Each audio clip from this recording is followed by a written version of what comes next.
যদি দীক্ষার নাম নিয়ে, গুরুগিরির নাম নিয়ে আমি পয়সা নিতাম, ঠাকুর মঞ্চ কাঁপিয়ে বলতেন আমি শিষ্যের মাথায় হাত বুলিয়ে পয়সা রোজগার করতে আসি নাই। আসেননি তিনি, পারতেন। He could have become the richest personality of this world. কোনদিনও কোন শিষ্যের কাছ থেকে নয়া পয়সা দেননি, অথচ তার গায়ে কাদা ছিটিয়েছি আমরা। বিধবা সম্পত্তি অপহরণ করেছে বালক ব্রহ্মচারী। কেন? কারণ তার এই বিশ্বজনীন তত্ত্ব যদি প্রতিষ্ঠা পায়, ব্যবসা চলবে না। এলাম কেন? কোথা থেকে এলাম? কোথায় যাব? আমি দাবি করছি আমি শিক্ষিত, আমি বুদ্ধিজীবী, আমি যুক্তিবাদী, আমি লেখাপড়া শিখেছি, but I know the least about my whereabouts. আমি জানি না আমি কোথা থেকে এসেছি, জানি না এখান থেকে কবে যাব, জানি না কোথায় যাব, জানি না।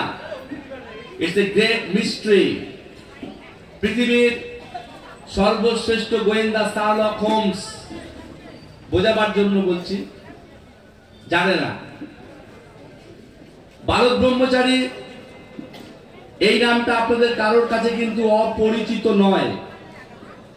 হেলা পাকৃতি এত অনুষ্ঠান হয়েছে, আমাদের শ্রদ্ধেয় পুলিন্দা আছেন, এই বয়সেও কি গুরুগত প্রাণ, গুরুর প্রতি কি নিষ্ঠা, চাইছেন গুরুর বার্তা সবার কাছে পৌঁছে দেওয়ার জন্য। তাই এই হেলা পাকারিতে অনেক প্রোগ্রাম হয়েছে, আপনারা সবাই এসেছেন, আমরা কৃতজ্ঞ আপনাদের কাছে। বালক ব্রহ্মচারী নামটা আপনাদের কারোর কাছে অপরিচিত নয়, সবাই নামটা শুনেছেন। কিভাবে শুনেছেন? বালক ব্রহ্মচারী ও বিধবা সম্পত্তি অপহরণ করেছিল।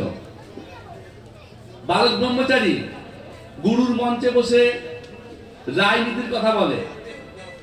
বালক ব্রহ্মচারী উনি নেতাজির কথা বলেন। এইরকম একটা ধারণা সমাজবদ্ধ মানুষের চিন্তার জগতে কিন্তু প্রতীত আছে। আর যতটুকু অজানা ছিল, অপরিচিত ছিল,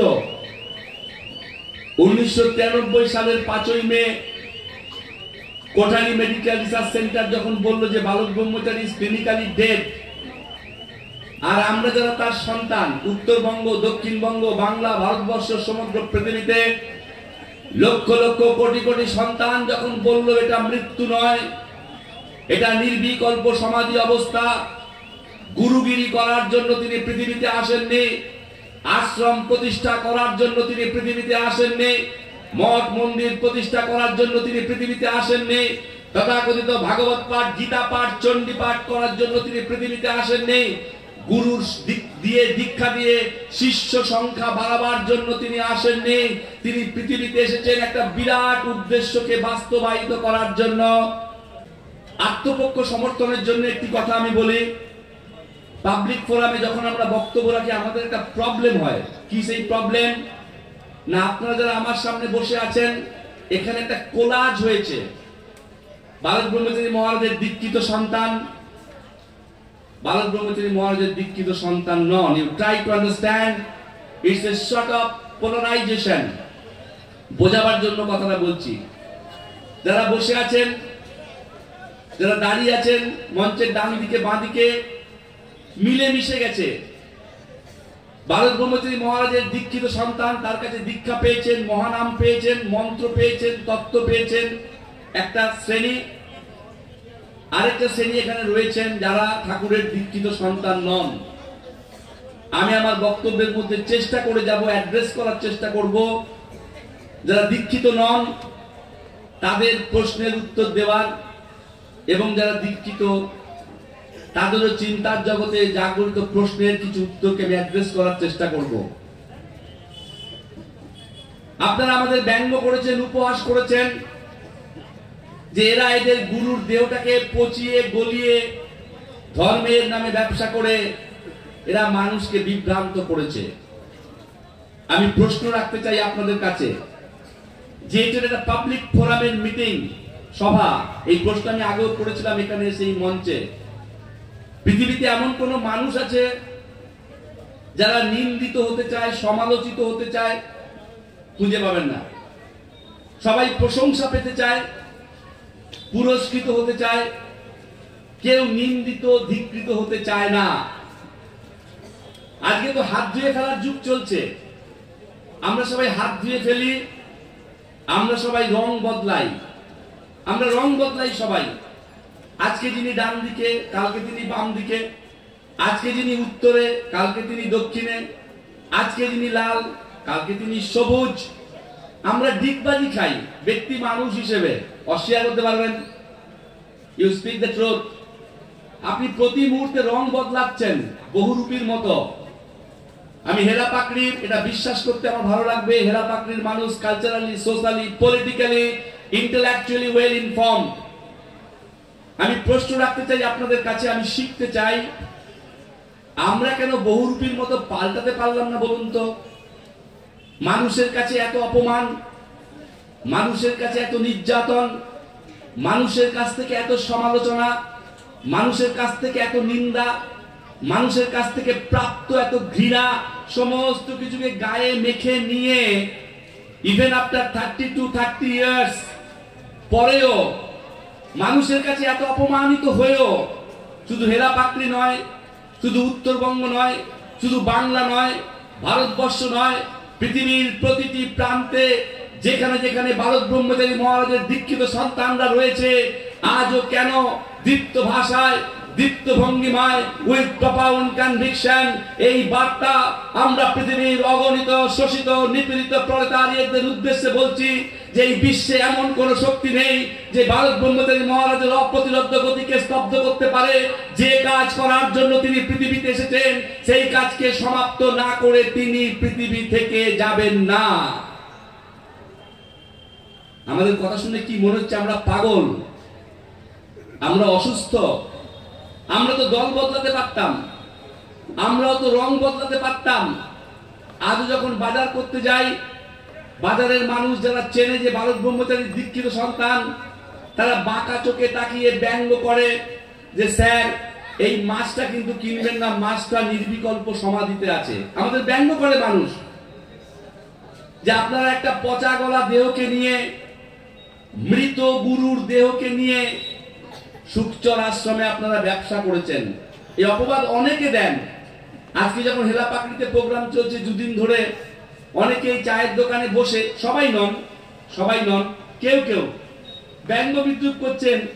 এটা সেই ভারত ব্রহ্মচারীর অনুষ্ঠান যাকে কোঠারি মেডিকেল রিসার্চ সেন্টার বলেছিল যে ক্লিনিক্যালি ডেড, আর তার ভক্ত শিষ্যরা বলেছিল এটা মৃত্যু নয়, এটা নির্বিকল্প সমাধি অবস্থা। হ্যাঁ বন্ধু, আমাদের গুরু, আমাদের পরম পিতারই এটা একটা অনুষ্ঠান। কে এই ভারত ব্রহ্মচারী মহারাজ? সত্যতা ছুঁয়ে গেছে। কোন গোপালের বাবা নয়, কোন মঠ মিশন আশ্রমের তথাকথিত সাধুগুরু নয়। এটাকে ভালো করে বুঝুন, you can get it recorded. তিনি কোন মঠ মিশন আশ্রমের তথাকথিত গুরু নন, যেটা চলছে in the name of preceptor, in the name of religion, in the name of spiritualism. আধ্যাত্মিকতার নামে, ধর্মের নামে, গুরুবাদের নামে এখানে যেটা চলছে তিনি তা নন। তিনি গদির গুরু নন। যে গদিটা ফাঁকা ছিল, একজন মারা গেছে, আরেকজন বসে গেছে গুরু হিসেবে। নিজের পরিচয় দিতে গিয়ে ঠাকুর বলতেন আমি মায়ের পেট থেকে পড়ে গুরু, একটু মর্যাদা দেবেন। সুদূর মেদিনীপুর থেকে এত কষ্ট করে আমি আজ আসতে পারতাম না, এখানে আমার পক্ষে আসা সম্ভব ছিল না। আমি যে পেজেন্সের মধ্যে দিয়ে এখানে এসেছি, সুদূর মেদিনীপুর থেকে এই সত্যদা, অর্জুন ভাই, আমি যে এসেছি, হেরা পাকড়ির গুরু ভাই বোনরা আপনাদের ঐকান্তিক সহযোগিতায় এই যে অনুষ্ঠানটা করছে, আমরা আপনাদের কাছে কোনো প্রণামীর বাক্স রাখিনি এখানে যে আপনারা মুক্ত হস্তে দান করুন। আপনারা ভারত ব্রহ্মচারী মহারাজের অনুগামী হন, সমর্থক হন, ভক্ত হন, এটাও আমাদের চাওয়া নয়। শিক্ষিত বিচক্ষণ বুদ্ধিজীবী মানুষ হিসেবে যে কথাগুলো এখানে আলোচনা হচ্ছে, যে কথাগুলো এখানে আলোচিত হবে, ভাববার চেষ্টা করবেন কথাগুলোর মধ্যে যুক্তি আছে কিনা, বিজ্ঞান আছে কিনা, সুর আছে কিনা। যদি খুঁজে পান গ্রহণ করবেন, তা না হলে সকালবেলায় যেমন নোংরা আবর্জনা ফেলেন মিউনিসিপ্যালিটির ডাস্টবিনে, চিন্তার ডাস্টবিনে ফেলে দেবেন। তিনি কোন গদির গুরু নন। নিজের পরিচয় দিতে গিয়ে ঠাকুর বলছেন আমি মায়ের পেট থেকে পড়ে গুরু। 5 বছর 3 মাস বয়স থেকে তিনি দীক্ষা দেওয়া শুরু করেছেন। ওয়ার্ল্ড হিস্ট্রিতে আছে, বলুন এই বাংলা ভারতবর্ষ সমগ্র পৃথিবীতে যত সাধুগুরু মহান আছেন আপনারা জানেন, বিজ্ঞানীদের জীবনী হয়, ঐতিহাসিকদের জীবনী হয়, খেলোয়াড়দের জীবনী হয়, দার্শনিকদের জীবনী হয়, কবি সাহিত্যিকদের জীবনী হয়, সাধুগুরু মহানদের জীবনী গ্রন্থ আছে, পড়ে দেখবেন। পড়ে দেখবেন কি দেখতে পাবেন? কেউ 10 বছর, কেউ 20 বছর, কেউ 30 বছর এখানে ঘর সংসার করেছিলেন। তারপর জগৎ জীবন সম্পর্কে বৈরাগ্য এসেছে, ঘর সংসার ত্যাগ করেছেন, স্ত্রী পুত্রকে ত্যাগ করেছেন, আশ্রমে গেছেন, পাহাড়ে গেছেন, গুহায় গেছেন, জঙ্গলে গেছেন, সাধনা করেছেন, কৃচ্ছ সাধন করেছেন, সিদ্ধি লাভ করেছেন, সাধনা করে সিদ্ধি লাভ করেছেন, ভক্ত শিষ্যরা নামকরণ করেছেন। But the contrary happened in his life. বালক ব্রহ্মচারী মহারাজের ক্ষেত্রে কিন্তু তা ঘটেনি। এই একটা জায়গা, it's the very relevant point, যার উপর আগামী দিনে গবেষণা হবে। আজকে উপহাসের ছলে গ্রহণ করুন, এক কান দিয়ে শুনে এক কান দিয়ে বের করতে পারেন, এটা আপনার responsibility. But once again I repeat, public ফোরামে বক্তব্য করছি, you can get it recorded. Sri Ramakrishna বলেছিলেন, যতদিন বাঁচি ততদিন শিখি। শেখার আগ্রহ নিয়ে এই প্রশ্নের উত্তর খুঁজেছি, উত্তর খুঁজে পাইনি। পৃথিবীর প্রত্যেকটা সাবজেক্টের একটা ইতিহাস হয়, ইতিহাসের ইতিহাস, বিজ্ঞানের ইতিহাস, ভাষার ইতিহাস, দর্শনের ইতিহাস, সাহিত্যের ইতিহাস, প্রত্যেকটা সাবজেক্টের ইতিহাস আছে। পৃথিবীর আধ্যাত্মিকতার ইতিহাসের পাতা উল্টিয়ে, পৃথিবীর শাস্ত্র গ্রন্থের পাতা উল্টিয়ে, পৃথিবীর ধর্মগ্রন্থের পাতা উল্টিয়ে, পৃথিবীর আধ্যাত্মবাদের পাতা উল্টিয়ে এইরকম একটা জীবনকে খুঁজে বার করে দেখান যে 5 বছর 3 মাস বয়সের একটা শিশু, যার মধ্যে বোধের বিকাশ হয় না, জ্ঞানের বিকাশ হয় না, যার কাছে জাগতিক প্রশংসা জাগতিক নিন্দা দুটোই সমান, সেই 5 বছর 3 মাস বয়সের শিশু তিনি দীক্ষা দিচ্ছেন ত্রিপুরার ময়নামতি পাহাড়ের বিখ্যাত সফি সাধক মনাই ফকিরকে, যার বয়স তখন ছিল প্রায় 178 বছর। আপনাকে ভাবতে হবে, ভাবতে আপনি বাধ্য যে পাঠশালায় ঠাকুর পড়তেন, সেই পাঠশালার পণ্ডিত, তখনকার দিনের জ্ঞানীগুণী মানুষ, যে স্কুলে ঠাকুর পড়তেন সেই স্কুলের শিক্ষক, হেডমাস্টার, অঙ্কের শিক্ষক, বিজ্ঞানের শিক্ষক, ইতিহাসের শিক্ষক, যারা তাকে পড়িয়েছেন ক্লাস 5 থেকে, তারা তার উদ্দেশ্যে বলছেন, আমরা তোমাকে ইহজগতের ইতিহাস, ভূগোল, বিজ্ঞান পড়িয়েছি, তুমি আমাদের পরমার্থের সন্ধান দাও। ওয়ার্ল্ড হিস্ট্রিতে আছে। তাই তিনি বালক ঠাকুর, তাই তিনি বালক গোসাই, তাই তিনি বালক ব্রহ্মচারী। আমরা স্ট্যাম্প লাগাইনি, এখানে আধ্যাত্মিকতার জগতে স্ট্যাম্পিং সিস্টেম চলছে। আগে হয়তো নাম ছিল ভবানী প্রসাদ মুখোপাধ্যায়, পরে নাম হয়ে গেল স্বামী ভবানন্দ, এটাই চলছে এখানে। But the contrary happened in his life. নিজের পরিচয় দিকে তাই ঠাকুর বলতেন, আমি মায়ের পেট থেকে পড়ে গুরু। কোনো গুরু ছিল না তার, কোনো সাধনা তিনি করেননি। তিনি আমাদের মতো যারা স্পিরিচুয়ালি ব্লাইন্ড, তাদের উদ্দেশ্যে নিজের পরিচয় দিতে গিয়ে বলছেন যে এখানে সবাই সত্যকে জানতে চায়, সত্যকে জানার জন্য সবাই সাধনা করে, সবাই সাধক, সত্যকে নিয়েই আমার আবির্ভাব। তাই বাংলাদেশের মানুষ তাকে বালক ঠাকুর, বালক গোসাই বলতো। কি অপরাধ তার? যিনি সারা জীবন মানুষকে শেখাতে চাইলেন হিংসা নয় প্রেম, সাম্প্রদায়িকতা নয় সম্প্রীতি। যিনি সারা জীবন মানুষকে শেখাতে চাইলেন মানুষকে ভালোবাসো। যিনি সারা জীবন মানুষকে শেখাতে চাইলেন ধর্ম ধর্ম করলেই ধর্ম করা হবে না, ধর্মের মূল তত্ত্ব আগে জানা দরকার। আমি তোমাদের ধর্মের সেই মূল তত্ত্ব জানিয়ে দিতে চাই। ধর্ম মানে চোখ বুজে থাকা নয়, এটা আমরা বুঝেছি, এটা আমাদের বোঝানো হয়েছে। ধর্ম মানে মঠ মন্দির গির্জা নয়, এটা আমরা বুঝেছি, এটা আমাদের বোঝানো হয়েছে। ধর্ম মানে গয়া কাশী বৃন্দাবন যাত্রা করা নয়, এটা আমরা বুঝেছি, এটা আমাদের বোঝানো হয়েছে। ধর্ম মানে মূর্তি পূজা নয়, এটা আমরা বুঝেছি, এটা আমাদের বোঝানো হয়েছে। ধর্ম মানে পশু বলি নয়, ধর্ম মানে মা বাবাকে কাঁদিয়ে গেরুয়া বসন করা নয়, ধর্ম মানে তথাকথিত ভাগবত পাঠ করা নয়, গীতা পাঠ করা নয়, চণ্ডী পাঠ করা নয়, জেন্দাবেস্তা পাঠ করা নয়। ধর্ম কি? ধর্ম অসীম অনন্ত মহাশূন্যের চন্দ্র সূর্যের মতো স্বচ্ছ, কোন জালিয়াতি নেই। কোনো ছল চাতুরি নেই, কোনো প্রবঞ্চনা নেই। সূর্য, চন্দ্র, গ্রহ, নক্ষত্রের মতো স্বচ্ছ, ধর্ম যুক্তি ভিত্তিক, ধর্ম বিজ্ঞান ভিত্তিক, ধর্ম গণিত ভিত্তিক, ধর্ম সুর ভিত্তিক, ধর্ম সম্পূর্ণ বাস্তবতার উপর প্রতিষ্ঠিত।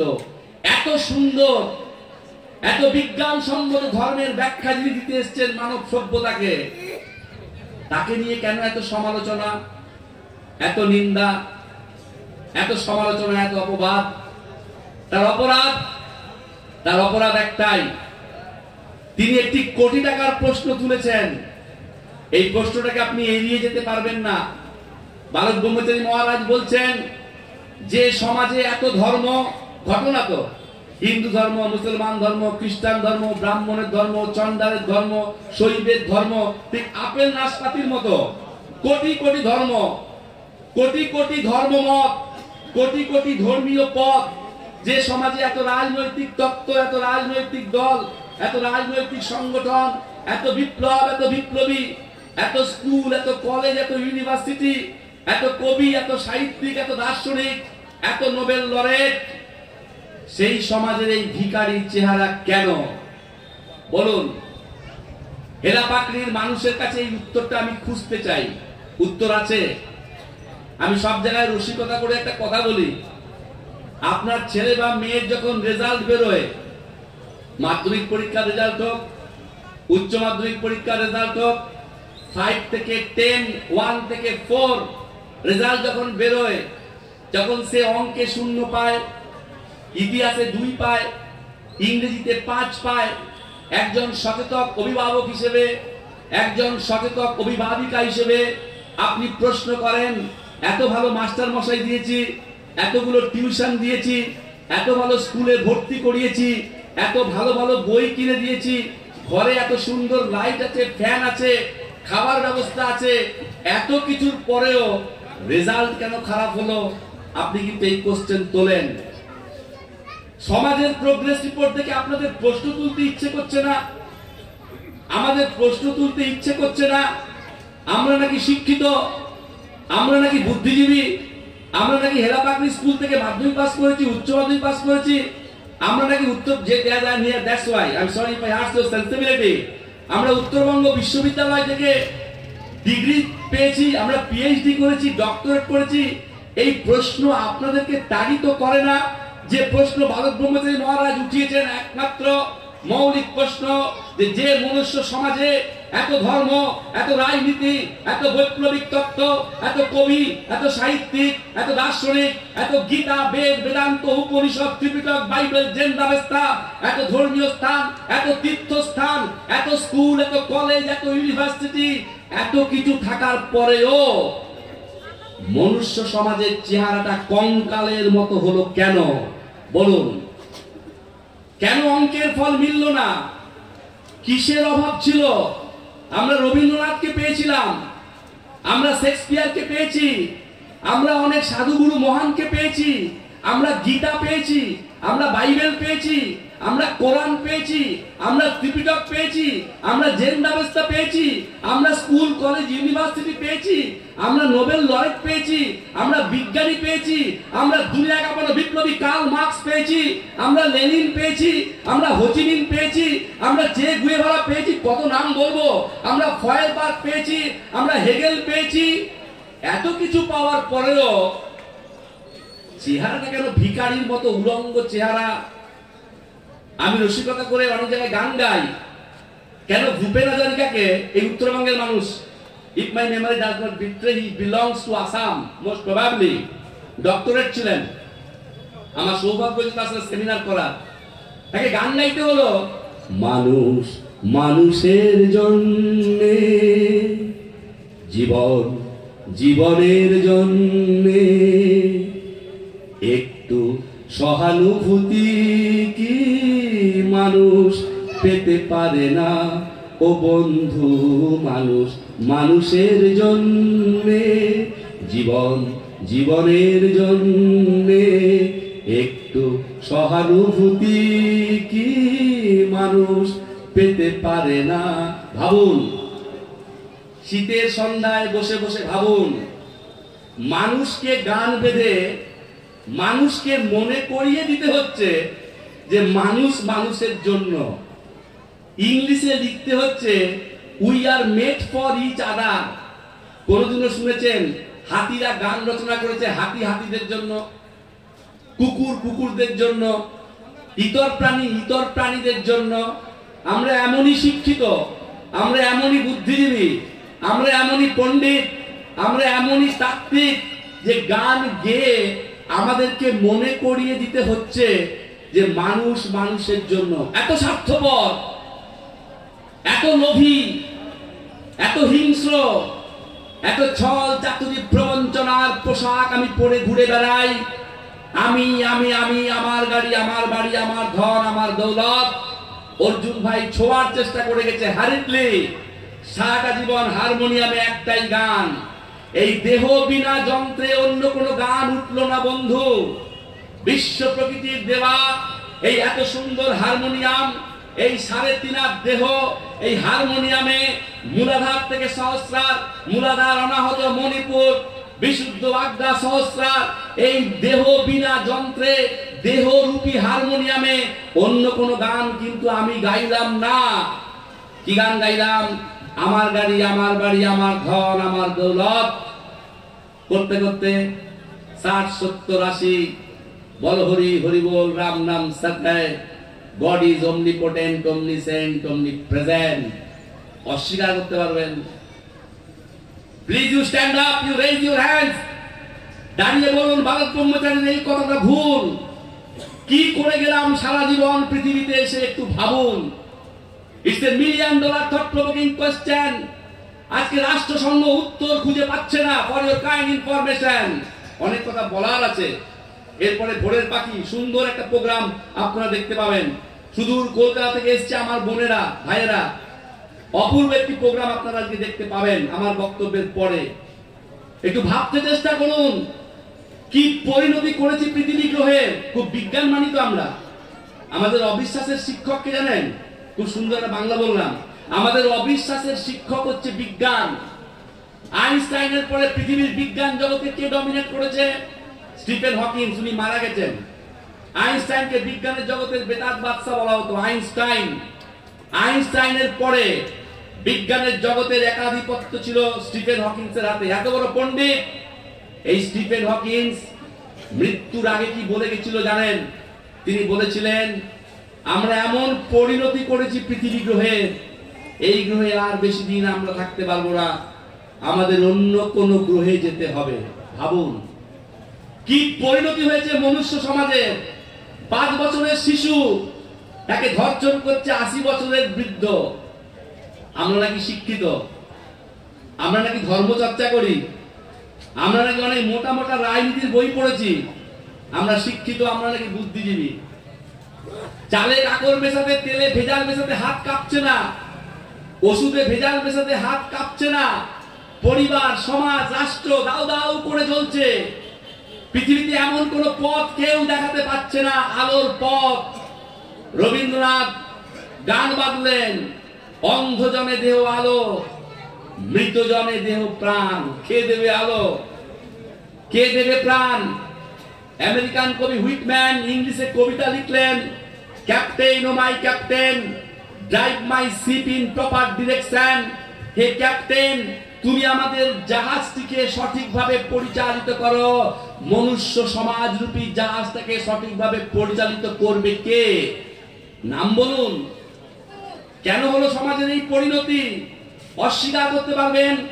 সকালে ঘুম থেকে উঠে পেপারের পাতায় পাতায় যে খবরগুলো আপনি পড়েন, সকালে ঘুম থেকে উঠে রাত্রে শুতে যাওয়ার আগের মুহূর্ত পর্যন্ত টিভির পর্দায় গরম কফি, চা, তেলে ভাজা খেতে খেতে যে ছবিগুলো, যে খবরগুলো আপনি দেখেন, সেগুলো দেখার পর কি আপনার মনে হয়, আপনাদের মনে হয়, আমাদের মনে হয় এটা কোনো মনুষ্য সমাজ?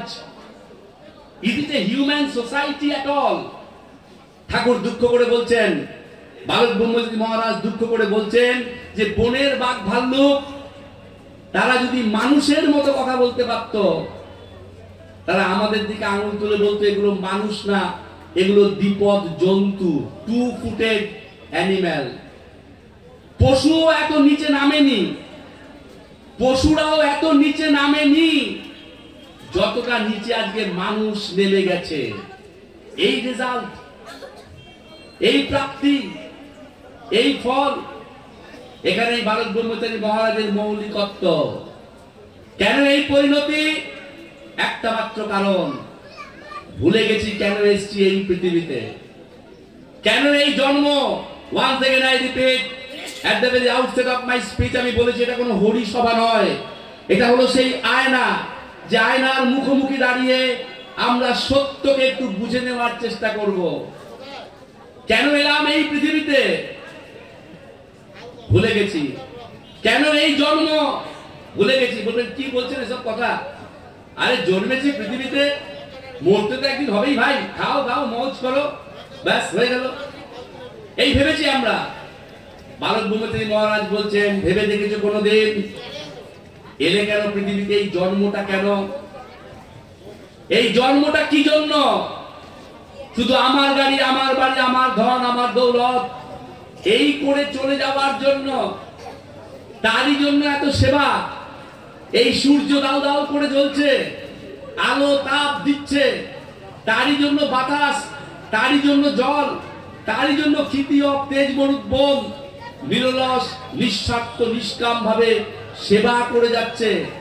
ভারত ব্রহ্মচারী মহারাজ বলছেন, ভেবে দেখো, আত্মজিজ্ঞাসা। অনেক ভাগবত পাঠ হয়েছে বন্ধু পৃথিবীতে, অনেক গীতা পাঠ, চণ্ডী পাঠ, অনেক তীর্থ দর্শন হয়েছে।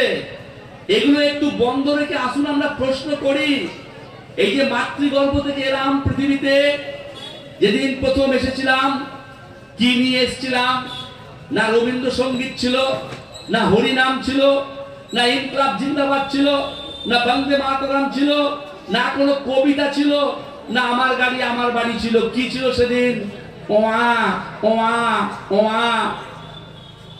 উত্তরবঙ্গের মানুষ, দক্ষিণবঙ্গের মানুষ, সমগ্র পৃথিবীর মানুষ এই ওয়া ওয়া করতে করতে মাটির পৃথিবীতে এসেছিলাম আমরা একদিন। কোন স্ট্যাম্প লাগানো ছিল না, ইউনিভার্সালি অ্যাকনলেজ। ও হিন্দু ও মুসলমান ও ব্রাহ্মণ ও চন্ডাল ও ধোপা ও নাপিত ও কংগ্রেস ও কমিউনিস্ট ও পণ্ডিত ও মূর্খ ও ধনী ও দরিদ্র, কোন স্ট্যাম্প নেই। উলঙ্গ নাগা সন্ন্যাসীর চেহারা নিয়ে ভিখারি আর রাজা পৃথিবীতে এসেছিলাম। অস্বীকার করতে পারবেন? বলুন, কে শেখালো তুই হিন্দু, তুই মুসলমান, তুই ব্রাহ্মণ, তুই চন্ডাল, তুই ধোপা, তুই নাপিত, তুই কংগ্রেস, তুই কমিউনিস্ট? শেখালোটাকে? এখানকার তথাকথিত ধর্মীয় তত্ত্ব, এখানকার তথাকথিত রাজনৈতিক মতাদর্শ।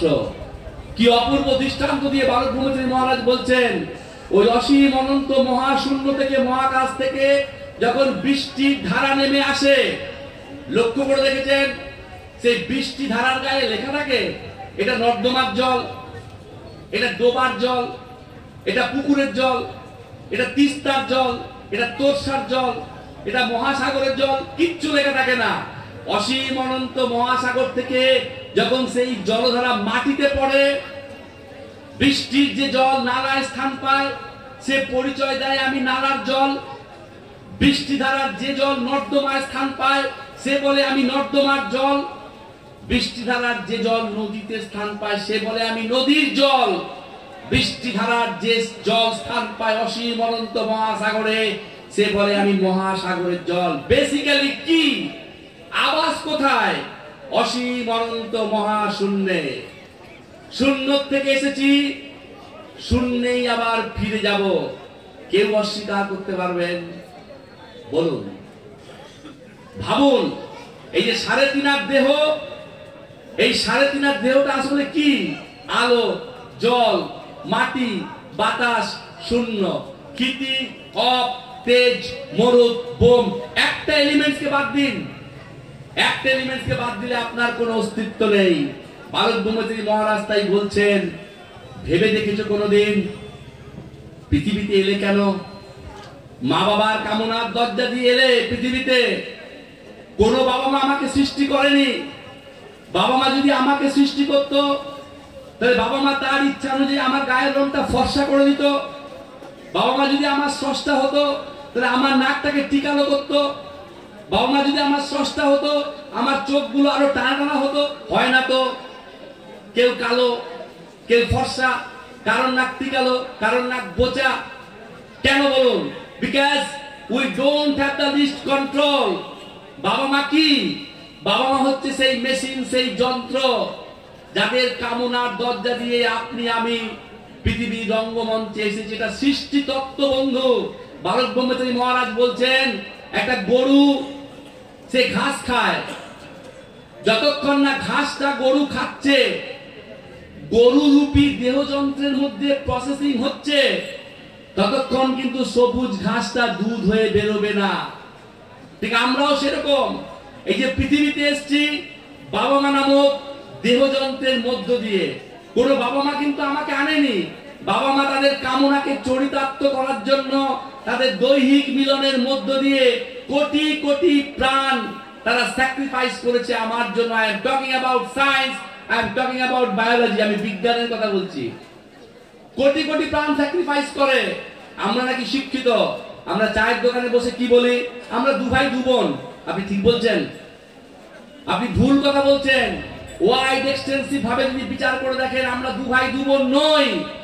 কোটি কোটি ভাই বোন আমার জন্য আত্মত্যাগ করেছে, একটা মাত্র সিলেক্টেড হয়। I am talking about biology. ওই একটাই চোর হয়, একটাই লম্পট হয়, একটাই সাধু হয়, একটাই হরিপদ কেরানি হয়, একটাই কিন্তু আইনস্টাইন হয়। ভারত ব্রহ্মচারী মহারাজ বলছেন, তোমাকে এই সুযোগটা স্রষ্টা দিল কেন? পারপাস আছে তো, উদ্দেশ্য আছে তো। এই যে আমরা সবাই এখানে বসেছি, পারপাস কি বলুন তো? আমরা গুরু কথা শুনবো। পৃথিবীর বিশ্বের সমস্ত কিছুর মধ্যে একটা পারপাস আছে, একটা উদ্দেশ্য আছে। তাহলে সৃষ্টির উদ্দেশ্য কি? এই অসীম অনন্ত সৃষ্টি, বিশ্ব ব্রহ্মাণ্ড, উদ্ভিদ জগৎ, প্রাণী জগৎ, যেদিকে দেখছি সৃষ্টির মাধুর্য, সৃষ্টির সৌন্দর্য, তার সচেতনতা, তার সূক্ষ্ম বিচারবোধ, যা কিছু দেখছি, where lies the basic purpose? উদ্দেশ্যটা কি? ভারত ব্রহ্মচারী মহারাজ বলছেন, তুমি কবে পৃথিবীতে আসবে, তুমি কবে বড় হবে, তুমি কবে লেখাপড়া শিখবে, তুমি কবে চাকরি পাবে, তুমি কবে বিয়ে করবে, তুমি কবে সন্তান উৎপাদন করবে, তুমি কবে ঘর বাড়ি ফ্ল্যাট জমি জায়গা করবে, আর 60, 70, 80 খেলা শেষ হলে পৃথিবীর রঙ্গমঞ্চ থেকে বিদায় নেবে। এটারই জন্য ওই সূর্যটা দাউ দাউ করে জ্বলছে, এটারই জন্য বাতাস বয়ে যাচ্ছে, এটারই জন্য জল জীবন দিচ্ছে, এটারই জন্য মাটি আমাকে আশ্রয় দিয়েছে। এই খিতি অফ তেজ গরুদ বোম, আলো জল মাটি বাতাস শূন্য, এই যে সেবা দিয়ে গেল, irrespective of caste, creed and religion. পারপাসটা কি? উদ্দেশ্যটা কি? ঠাকুর বলছেন, বাবা মা পড়তে পাঠায়, ছেলে মেয়েকে পড়তে পাঠায়, দক্ষিণ ভারত পড়তে পাঠায়, আমেরিকায় পড়তে পাঠায়, যে যাও পড়াশোনা করে তুমি এসো। সেরকম সস্তা একটা সুযোগ দিয়েছে আমাদের, যে পৃথিবীতে যাও, তোমাকে ভরপুর করে দিলাম। কি দিলাম? ইচ্ছা শক্তি দিলাম, বিচার দিলাম, বিবেক দিলাম, চৈতন্য দিলাম, বুঝ দিলাম, চোখ দিলাম, কান দিলাম, নাক দিলাম, জিহ্বা দিলাম, ত্বক দিলাম, তোমাকে ভরপুর করে পাঠিয়ে দিলাম। তুমি যাও, আমার উদ্দেশ্যটাকে তুমি সফল করো। কি আমার উদ্দেশ্য? যে সুর নিয়ে তুমি এসছো পৃথিবীতে, সেই সুরের সাথে তুমি যুক্ত থাকো। সন্ত কবির বলছেন, বন্ধু, খুব সিরিয়াস আলোচনা, জিসনে ঢুনা উনকো মিলা। কবিরের কথা, জিসনে ঢুনা উনকো মিলা। এ কথার মানে কি? যে খোঁজে সে পায়, যে খোঁজে না সে পায় না। কে খুঁজেছিল? রবীন্দ্রনাথ খুঁজেছে, সত্য দ্রষ্টারা খুঁজেছে, তাদের যন্ত্রে ধরা পড়েছিল। তাই রবীন্দ্রনাথ গানের মাধ্যমে লিখেছিলেন, আমার বেলা যে যায় সাঁঝ বেলাতে, তোমার সুরে সুরে সুর মেলাতে।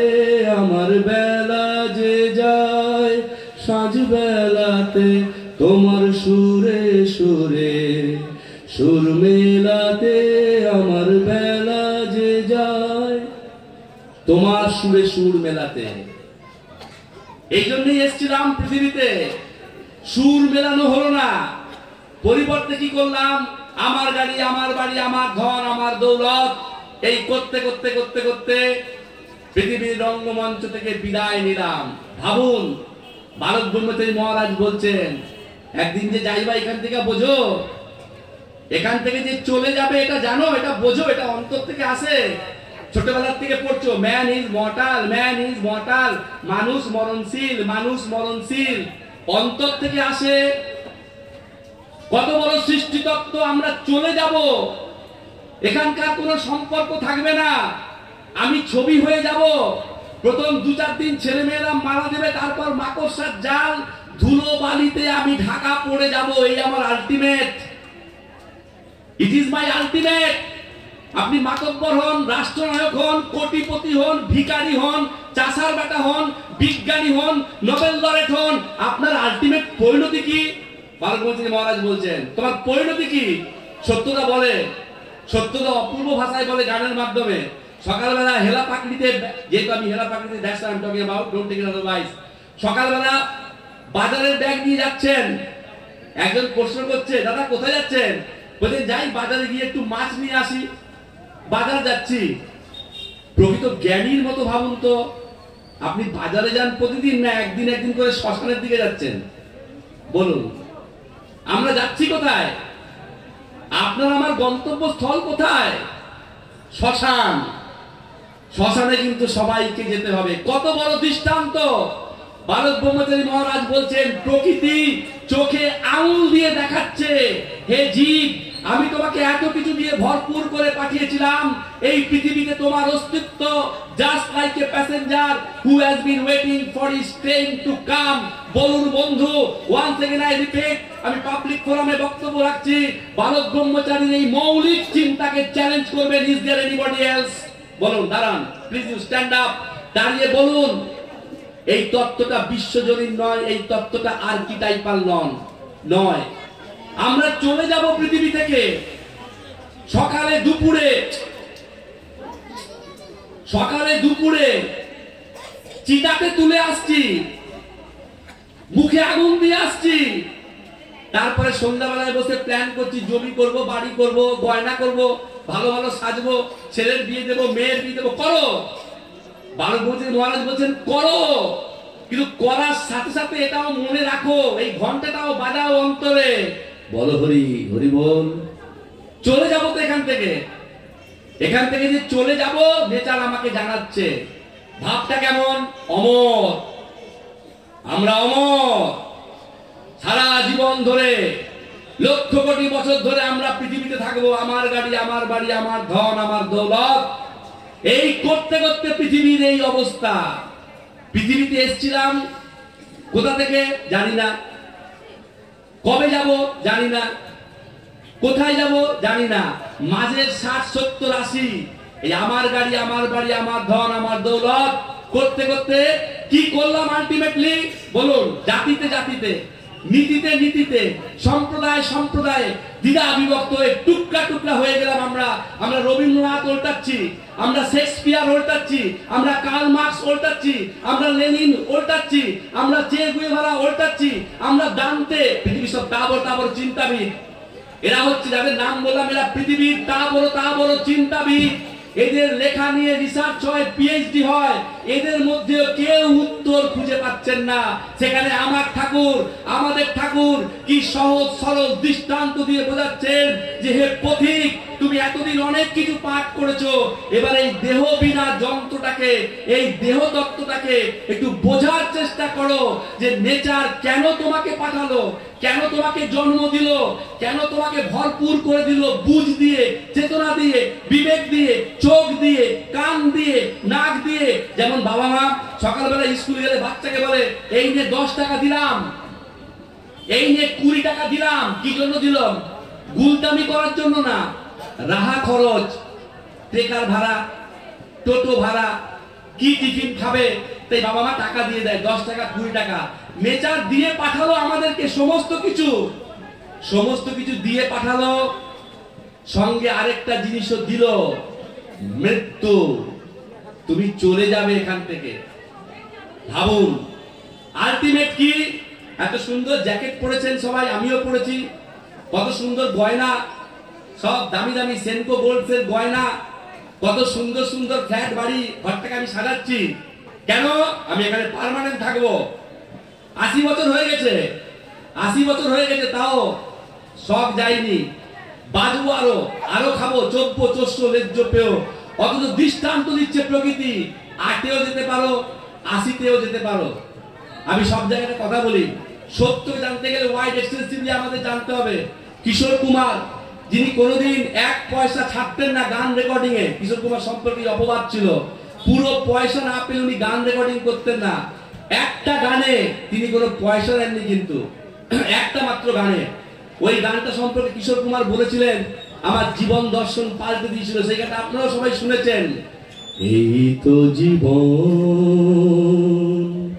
হিংসা বিবাদ লোভ ও বিদ্বেষ, চিতাতেই সব শেষ, হায় চিতাতেই সব শেষ।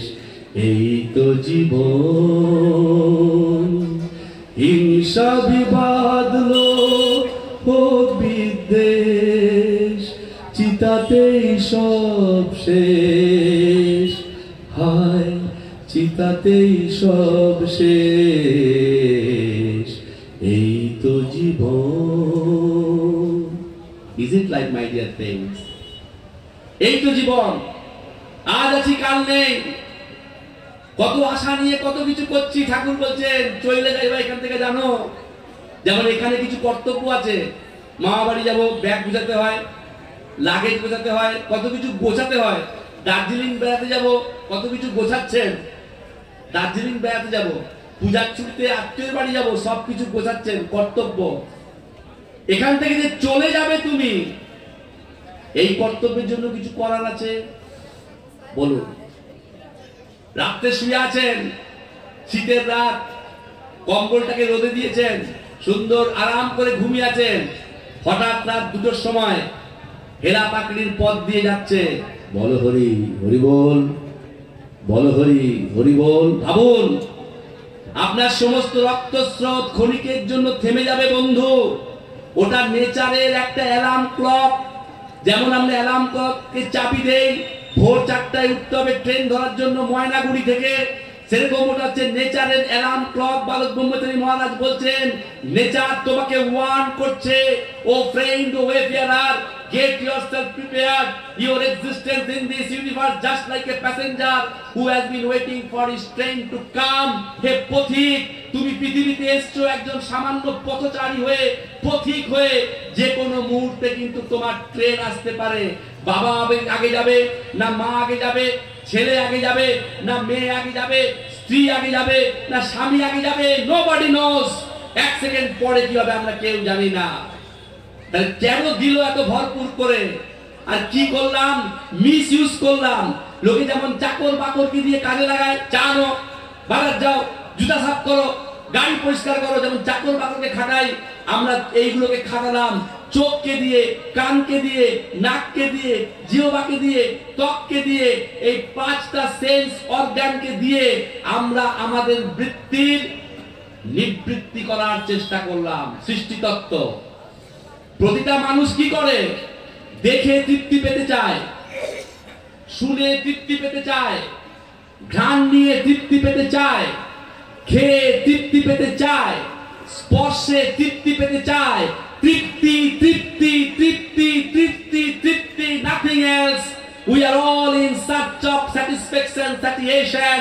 এই অসীম অনন্ত বিশ্বে যত মানুষ আছে, যত জীব আছে, যত প্রাণী আছে, তারা একটা জিনিস খুঁজছে, তৃপ্তি।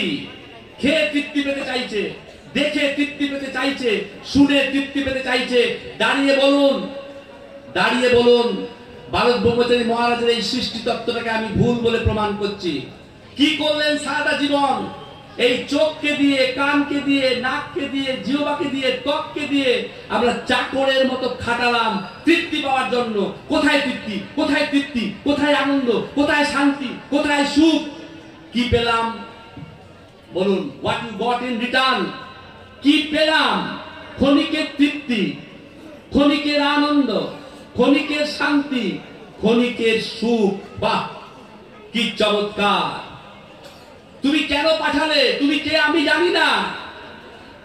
আমিকে আমি খুঁজে পাচ্ছি না। অর্জুন ভাই বলেছে, আমার অনেক ছাত্র ডাক্তার আছে, তাদের অ্যানাটমি বলে একটা সাবজেক্ট আছে, দেহটাকে টুকরা টুকরা করে দিলেও আমার আমিকে আই এম নেসটাকে আপনি খুঁজে পাবেন না, নিখোঁজ। কার সাথে সম্পর্ক করছেন? কার সাথে কথা বলছি? কার সঙ্গে শুয়ে আছি? কার সাথে প্ল্যান করছি? আরে যে আমি প্ল্যান করছি সেই আমিরই তো হদিস নাই, আর যার সাথে করছি তারও তো কোনো হদিস নাই। সবই তো মহাশূন্যের প্রভাব। তাই খেয়ে তৃপ্তি নেই, দেখে তৃপ্তি নেই, শুনে তৃপ্তি নেই, স্পর্শে তৃপ্তি নেই। যেটা আছে সেটা ক্ষণিকের। কি মজাদার সার্কাস, কি মজাদার ম্যাজিক!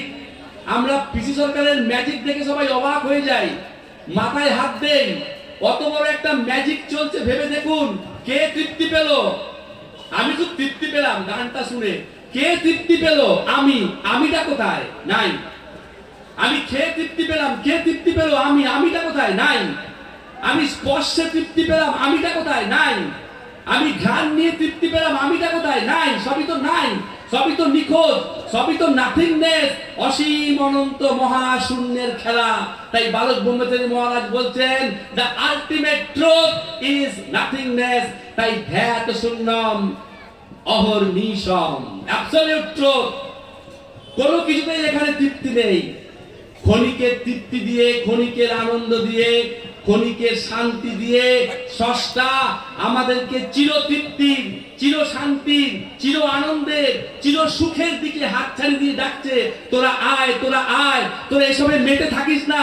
এখানকার বাড়ি ঘর, টাকা পয়সা, ধন দৌলত, স্বামী স্ত্রী, এগুলো করো, এগুলোর প্রতি কর্তব্য করো, because you shall have to do it. কিন্তু এগুলোকেই তুমি চিরন্তন ভেবো না। ওই যে বললাম, যে খোঁজে সে পায়। খুঁজেছিল তাই গানের মাধ্যমে প্রকাশ করেছে। গানের মাধ্যমে প্রকাশ হলো কি কথা? বলে আয় রে ছুটে, আয় রে তরা, হেথা নাই কো মৃত্যু, নাই কো জরা, হেথা বাতাস চিরগন্ধে ভরা, চির স্নিগ্ধ মধুমাসে। গানের মাধ্যমে এটা নেই, যা তুমি খুঁজছো এখানে নেই। রবীন্দ্রনাথ তাই লিখলেন, হেটা নয়, হেটা নয়, অন্য কোথা, অন্য কোনখানে। প্রকৃতির অঙ্কে তো কোনো ভুল নেই। যে প্রকৃতি এত মেথডিক্যাল, যে প্রকৃতি এত ক্যালকুলেটিভ, মিলিয়ে দেখুন। প্রকৃতি আমাকে ক্ষুধা দিয়েছে, খাদ্য দিয়েছে। ক্ষুধা নিবারণের জন্য প্রকৃতি খাদ্য দিয়েছে। প্রমাণ, যখন বাচ্চা এলো পৃথিবীতে, সে কি খাবে কোন পঞ্চায়েত প্রধান মিটিং করে ঠিক করে না বন্ধু। যখন আপনি পৃথিবীতে এসেছিলেন, আপনার বাবা মা বসে প্ল্যান করেনি আপনি কি খাবেন। মায়ের স্তরে দুধ এসে গেছে প্রকৃতির ধারায়। নেচার কত কনসাস যে এই বাচ্চাটা কি খাবে। যখন বাচ্চা বড় হচ্ছে, তার শক্ত খাবারের প্রয়োজন, ভারী খাবারের প্রয়োজন। নেচার কত কনসাস, তার দাঁতের ব্যবস্থা করে দিচ্ছে যাতে সে চিবিয়ে খেতে পারে। কত কনসাস নেচার। এই চোখ যাতে রক্ষা হয় তার জন্য আইব্রো, এই কান যাতে রক্ষা হয় তার জন্য কানের মেকানিজম এরকম। আমার যাতে শ্বাস প্রশ্বাস নিতে কষ্ট না হয় তার জন্য আমার মুখের মেকানিজম এইরকম। আমার যাতে শরীরের কোনো কষ্ট না হয় তার জন্য আমার স্কিনের মেকানিজম এইরকম। বিজ্ঞানীরা মাথায় হাত দিয়ে বসে পড়েছে, ডাক্তাররা মাথায় হাত দিয়ে বসে পড়ে যখন অ্যানাটমি করে যে কে সেই শিল্পী, কে সেই স্রষ্টা, কে সেই বুঝদার, কে সেই সচেতক যে এত বুঝে বুঝে চারিদিকে সচেতনতার ছাপ রেখে গেল। যে প্রকৃতি এত কনসাস, ক্ষুধা দিল, খাদ্য দিল, ক্লান্তি দিল, ঘুম দিল, তৃষ্ণা দিল, জল দিল, সেই প্রকৃতি কেন চির আনন্দের ব্যবস্থাটা করলো না? তার কারণ এখানকার ক্ষণিকের তৃপ্তি দিয়ে, ক্ষণিকের আনন্দ দিয়ে যাতে আমরা চির তৃপ্তির, চির শান্তির পথে যেতে পারি, তারই জন্য কিন্তু এই সিস্টেম, এই প্রভিশন, এই ব্যবস্থা, এগুলো স্যাম্পেল। এখানকার যে তৃপ্তিটা স্যাম্পেল।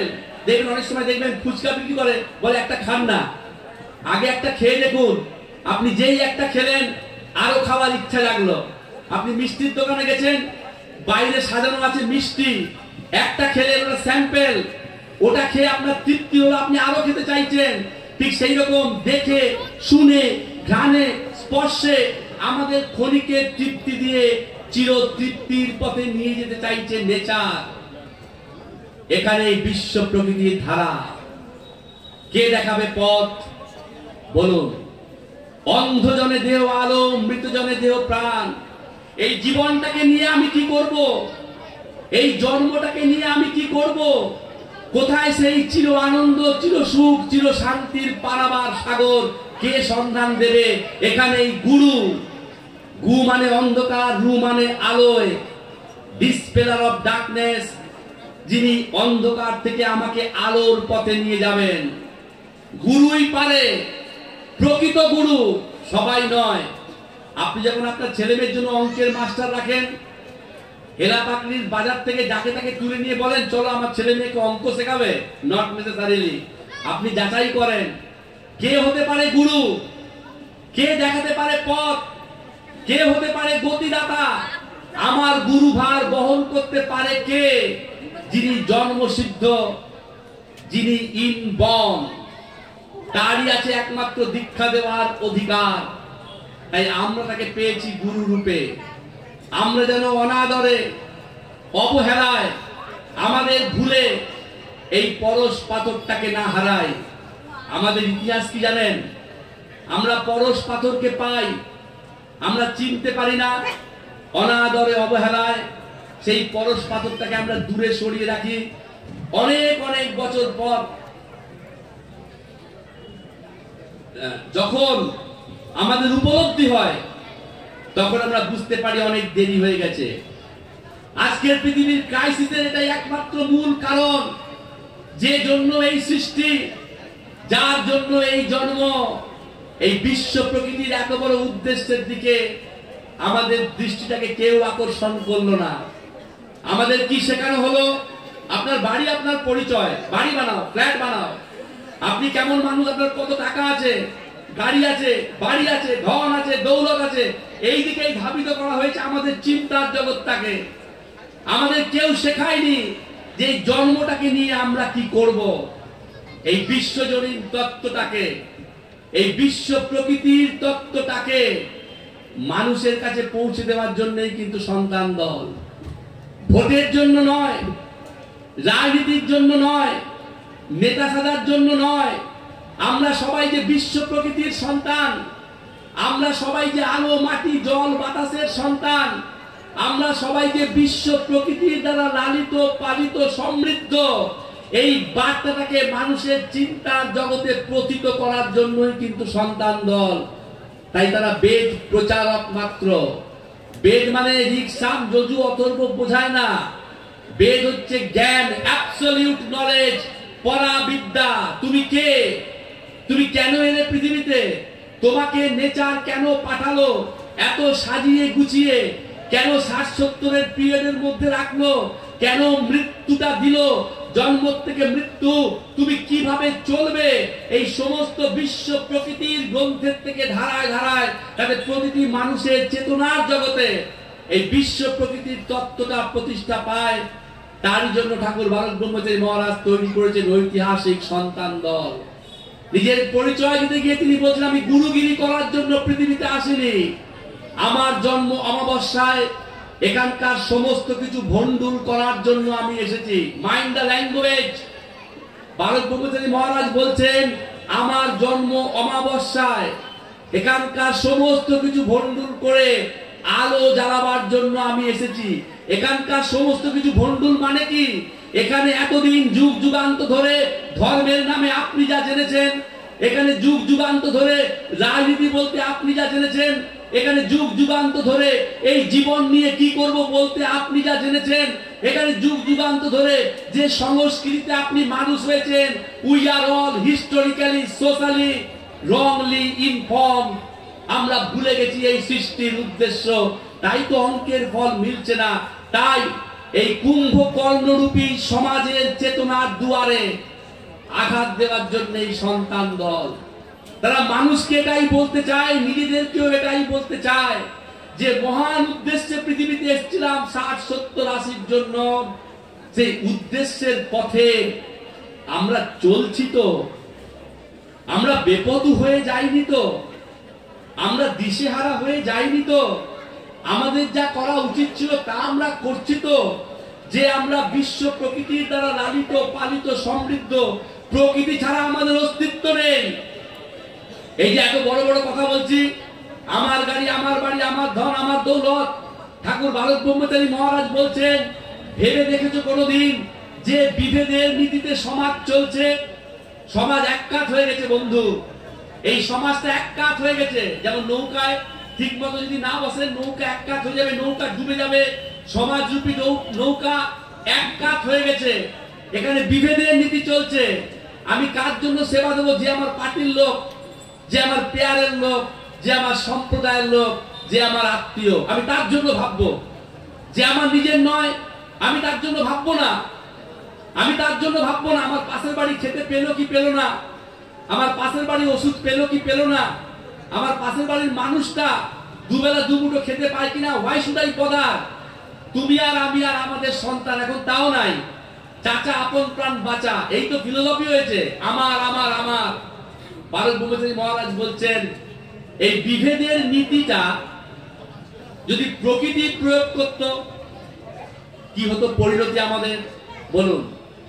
যদি সূর্য বলতো, তুমি হলে উত্তরবঙ্গের কোটিপতি, তাই তোমার জন্য শীতে বেশি করে সূর্যের আলো, তুমি ভিখারি, তোমার জন্য কম। যদি বাতাস বলতো, তুমি কোটিপতি, তাই তোমার জন্য বেশি অক্সিজেন, তুমি ভিখারি, তোমার জন্য কম। যদি বলতো তুমি কোটিপতি, তাই তোমার জন্য জল তোমাকে জীবন দেবে, তুমি ভিখারি, তোমাকে জীবন দেবে না। এই বিভেদের নীতি নিয়ে যদি বিশ্ব প্রকৃতি চলতো, থাকতো আপনার আমার অস্তিত্ব। যদি সূর্য বলতো আমি আর আলো দেব না, যদি জল বলতো আমি আর জীবন দেব না, যদি বাতাস বলতো আমি আর বইব না, যদি মাটি বলতো আমি আর আশ্রয় দেব না। দেখুন প্রতিটি মুহূর্তে আমরা বিশ্ব প্রকৃতির দ্বারা লালিত পালিত পরিপুষ্ট। সমাজ কিভাবে চলবে, কোন নীতিতে চলবে, তারই জন্য কত ধর্মীয় নীতি, কত রাজনীতি, কত সমাজনীতি, কিন্তু কোন নীতি আজ পর্যন্ত সমাজটাকে এক সুরে, এক তালে, এক লয়ে, এক ছন্দে আনতে পারলো না। কেন? কারণ বিভেদ। প্রথমেই তো বিভেদ করে দেওয়া হয়েছে। তুই হিন্দু, তুই মুসলমান, তোর ধর্ম আলাদা, আমার ধর্ম আলাদা, তুই কংগ্রেস, তুই কমিউনিস্ট, তুই ধনী, তুই দরিদ্র, তুই পণ্ডিত, তুই মূর্খ, তুই কৃষ্ণাঙ্গ, তুই শ্বেতাঙ্গ, তুই ব্রাহ্মণ, তুই চণ্ডাল। আগে বিভেদের নীতিতে আগে টুকরা টুকরা করেছি, প্রকৃতির কথাকে অমান্য করে। ভাবুন, তারপরে আমরা কি করছি? গান বাজছি, নানা ভাষা, নানা মত, নানা পরিধান, বিবিধের মাঝে দেখো মিলন মহান। আমি কত বড় শিক্ষিত ভাবুন। আমরা গান গাইছি, নানা ভাষা, নানা মত, নানা পরিধান, বিবিধের মাঝে দেখো মিলন মহান। চায়ের দোকানে বসে এটা ভাবছি না, সত্যি কি নানা ভাষা? না, একটাই ভাষা। দ্য প্রাইমর্ডিয়াল সাউন্ড, ওয়া ওয়া ওয়া করতে করতে এসেছিলাম। যেদিন পৃথিবী থেকে চলে যাব, হরে কৃষ্ণ করব না, ইনকলাব জিন্দাবাদ করব না, তুমি আর আমি আর আমাদের সন্তান করব না, আমি তোমার, তোমার আমার করব না। কি করব? সেই প্রাইমর্ডিয়াল সাউন্ড।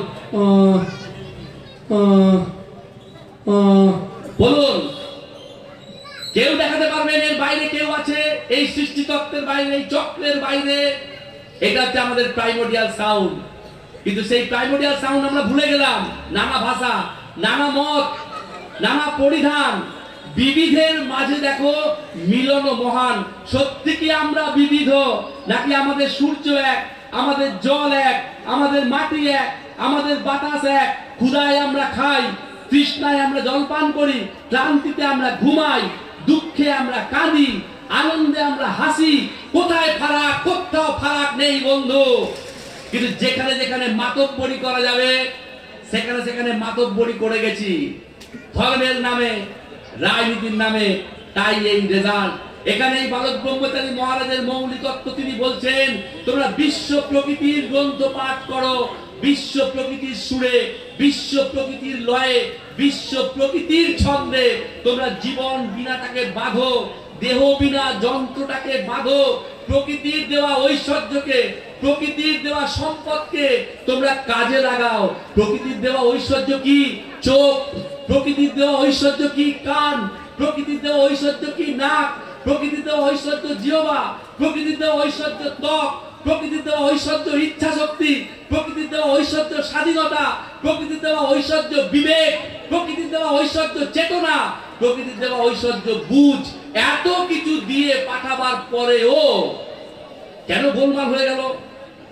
একটা মাত্র কারণে, আমরা প্রকৃতির দ্বারা লালিত পালিত সমৃদ্ধ, আমরা প্রকৃতির সন্তান, কিন্তু জীবনটাকে যাপন করার সময় যেই পৃথিবীতে এলাম আমরা মনুষ্য নীতিতে জীবনটাকে পরিচালিত করতে চাইলাম, প্রকৃতির নীতির বাইরে গিয়ে। তাই সেই বিশ্ব প্রকৃতির নীতিটাকে, বিশ্ব প্রকৃতির সুরটাকে, বিশ্ব প্রকৃতির শিক্ষাটাকে প্রতিটি মানুষের চিন্তা জগতে পতিত করার জন্যই এই বেদ প্রচার, এই মহানাম, এই তত্ত্ব। এই যে মহানাম করে সবাই, রাম নারায়ণ রাম, ভেবে দেখেছেন কেউ? এই রাম সেই শ্রীরামচন্দ্র রাম নয়, এই রাম অযোধ্যার রাম নয়। That very Ram represent the great firmament, এই অসীম অনন্ত মহাশূন্য। রাম মানে বিরাট, শব্দের ব্যুৎপত্তিগত বর্তনা বুঝতে হবে। এই রাম মানে অসীম অনন্ত মহাশূন্য, সেখান থেকে এসেছে এই নারায়ণ। এই যে সৃষ্টিটা, জীবজগৎ, প্রাণী জগৎ, উদ্ভিদ জগৎ, এটা নারায়ণ। আবার কোথায় চলে যাব? ওই অসীম অনন্ত মহাশূন্য রূপী রামে, বিরাটত্বে। তাই যেখান থেকে আসা সেখান থেকে যাওয়া, তাই রাম ও নারায়ণ রাম। এটা তথাকথিত কীর্তনিয়া দলের গান নয়, গান গেয়ে খিচুড়ি খাওয়ার দল নয়। এই অসীম অনন্ত মহাশূন্যে যা আছে সেই বর্ণমালা, সেই অ্যালফাবেট। আপনি বাংলা পড়তে চান, আপনি রবীন্দ্রনাথ পড়তে চান, আপনাকে অ আ ক খ জানতে হবে। আপনি শেক্সপিয়ার পড়তে চান, আপনাকে এবিসিডি জানতে হবে। তাই অসীম অনন্ত মহাশূন্যকে যদি আমি জানতে চাই, এই অসীম অনন্ত মহাশূন্যের অ্যালফাবেট কি, স্বরবর্ণ কি, বর্ণমালা কি? রাম ও নারায়ণ রাম।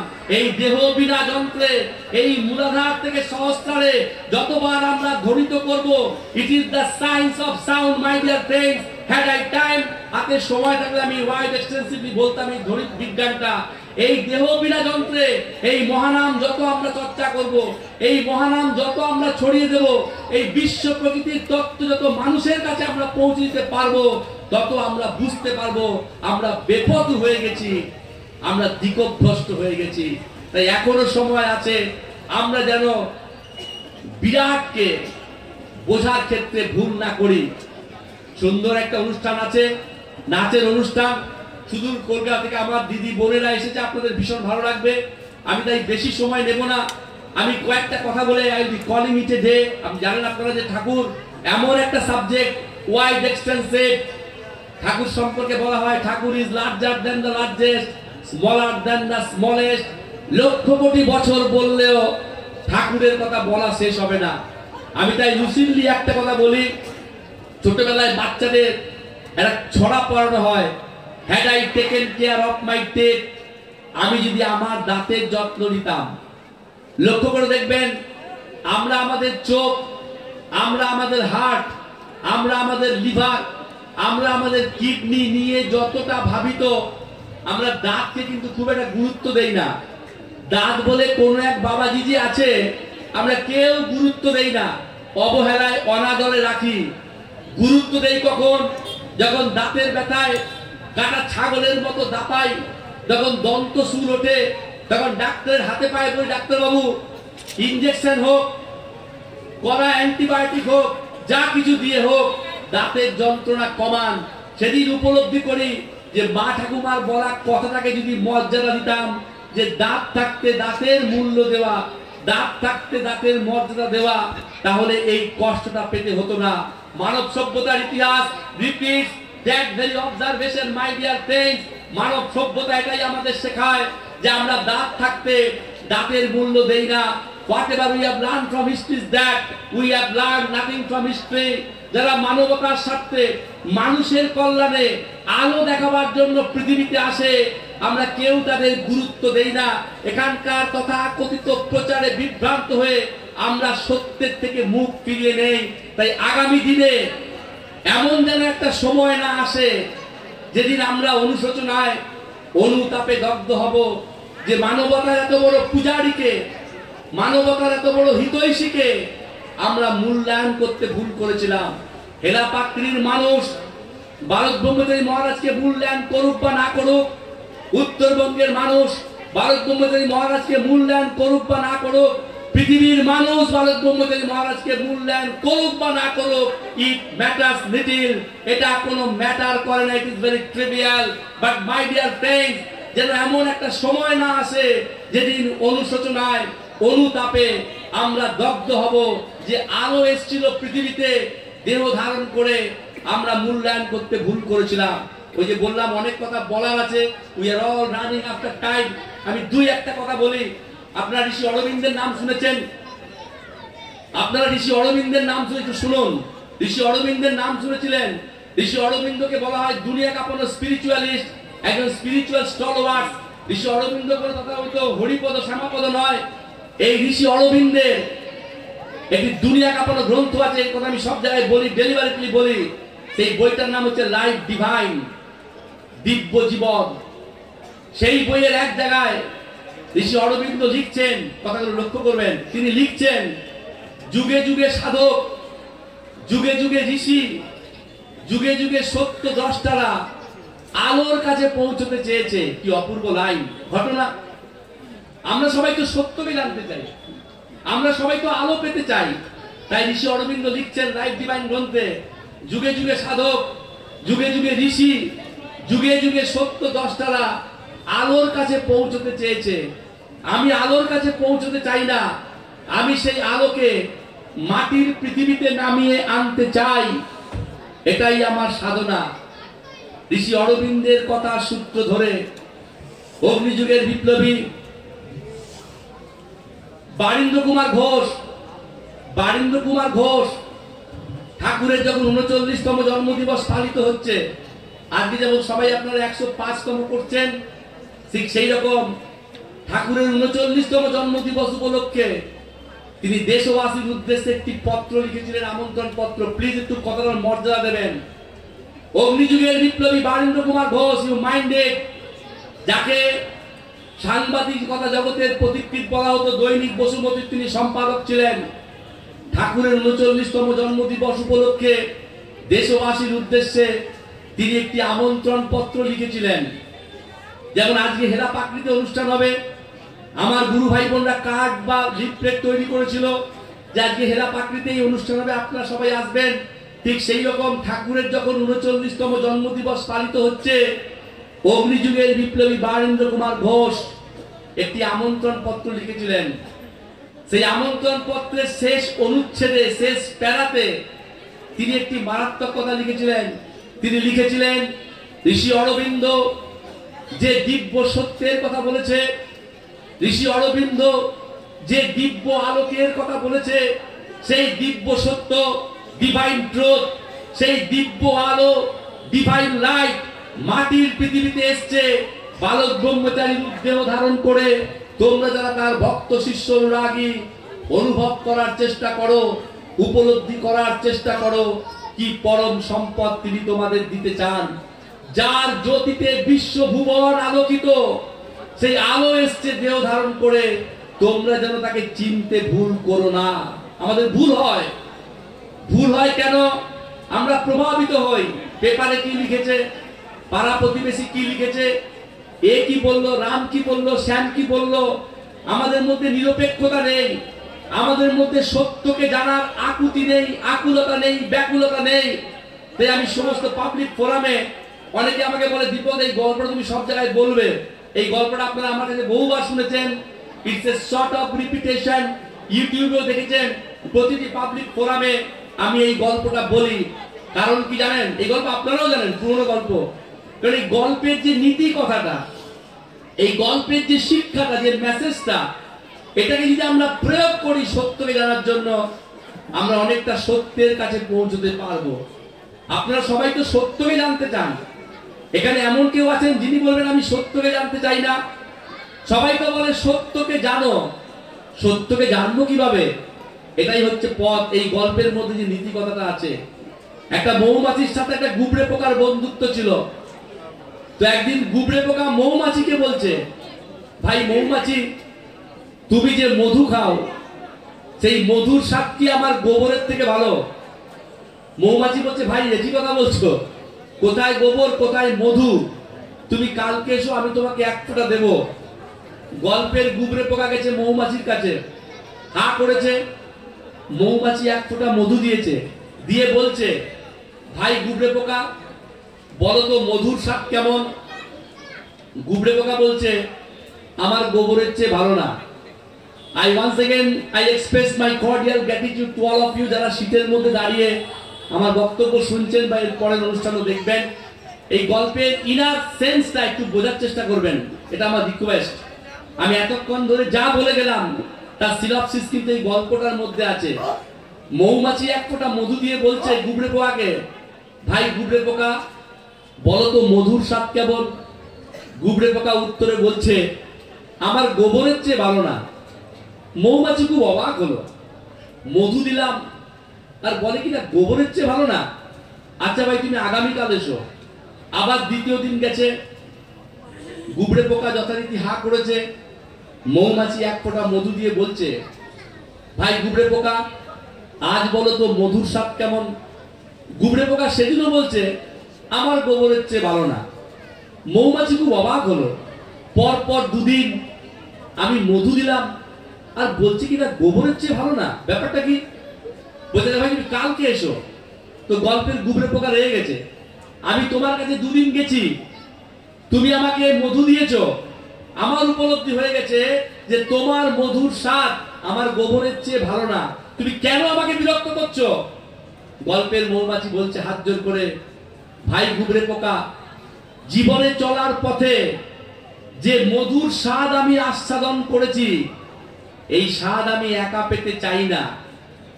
এখানে এই সন্তান দলের প্রতিটি বেদকর্মী tragic existence, my dear friends, the truth we have none, যে সত্যকে আমরা জেনেছি, যে সত্য তত্ত্ব আমরা পেয়েছি, আমরাও চাই আপনারা সবাই সেই সত্যের স্বাদ আস্বাদন করুন। তাই এত প্রোগ্রাম, তাই এত বেদ প্রচার, তাই আপনাদের সকলের কাছে আমাদের ঐকান্তিক প্রার্থনা। মৌমাছি বলছে, ভাই যে স্বাদ আমি পেয়েছি মধুর, এটা আমি একা পেতে চাই না, আমি চাই তুমিও এই স্বাদ লাভ করো, তুমি শেষবারের মতো কালকে এসো। গুবরে পোকা রেগে বলছে, আমি যেতে পারি কিন্তু একটা শর্ত, কালকে তুমি যদি প্রমাণ করতে না পারো তোমার সঙ্গে আমি বন্ধুত্ব রাখবো না। বলতে ভাই তাই হবে। গুবরে পোকা শেষবারের মতো গেছে, গুবরে পোকা হা করেছে, যখন হা করেছে সেদিনই প্রথম মৌমাছি অবাক বিস্ময়ে দেখছে গুবরে পোকার মুখের মধ্যে গোবর আছে, অর্থাৎ মুখের মধ্যে গোবর রেখে গুবরে পোকা মধুর স্বাদ লাভ করতে চাইছে। মাই ডিয়ার ফ্রেন্ডস, একটা গল্প, but $1 million thought provoking issues can be had of if you are willing to। কোটি টাকার ভাবনা এই একটা লাইনের মধ্যে। মৌমাছি অবাক বিস্ময়ে দেখছে গুবরে পোকার মুখের মধ্যে গোবর আছে, অর্থাৎ মুখের মধ্যে গোবর রেখে মধুর স্বাদ লাভ করতে চাইছে। Is it possible?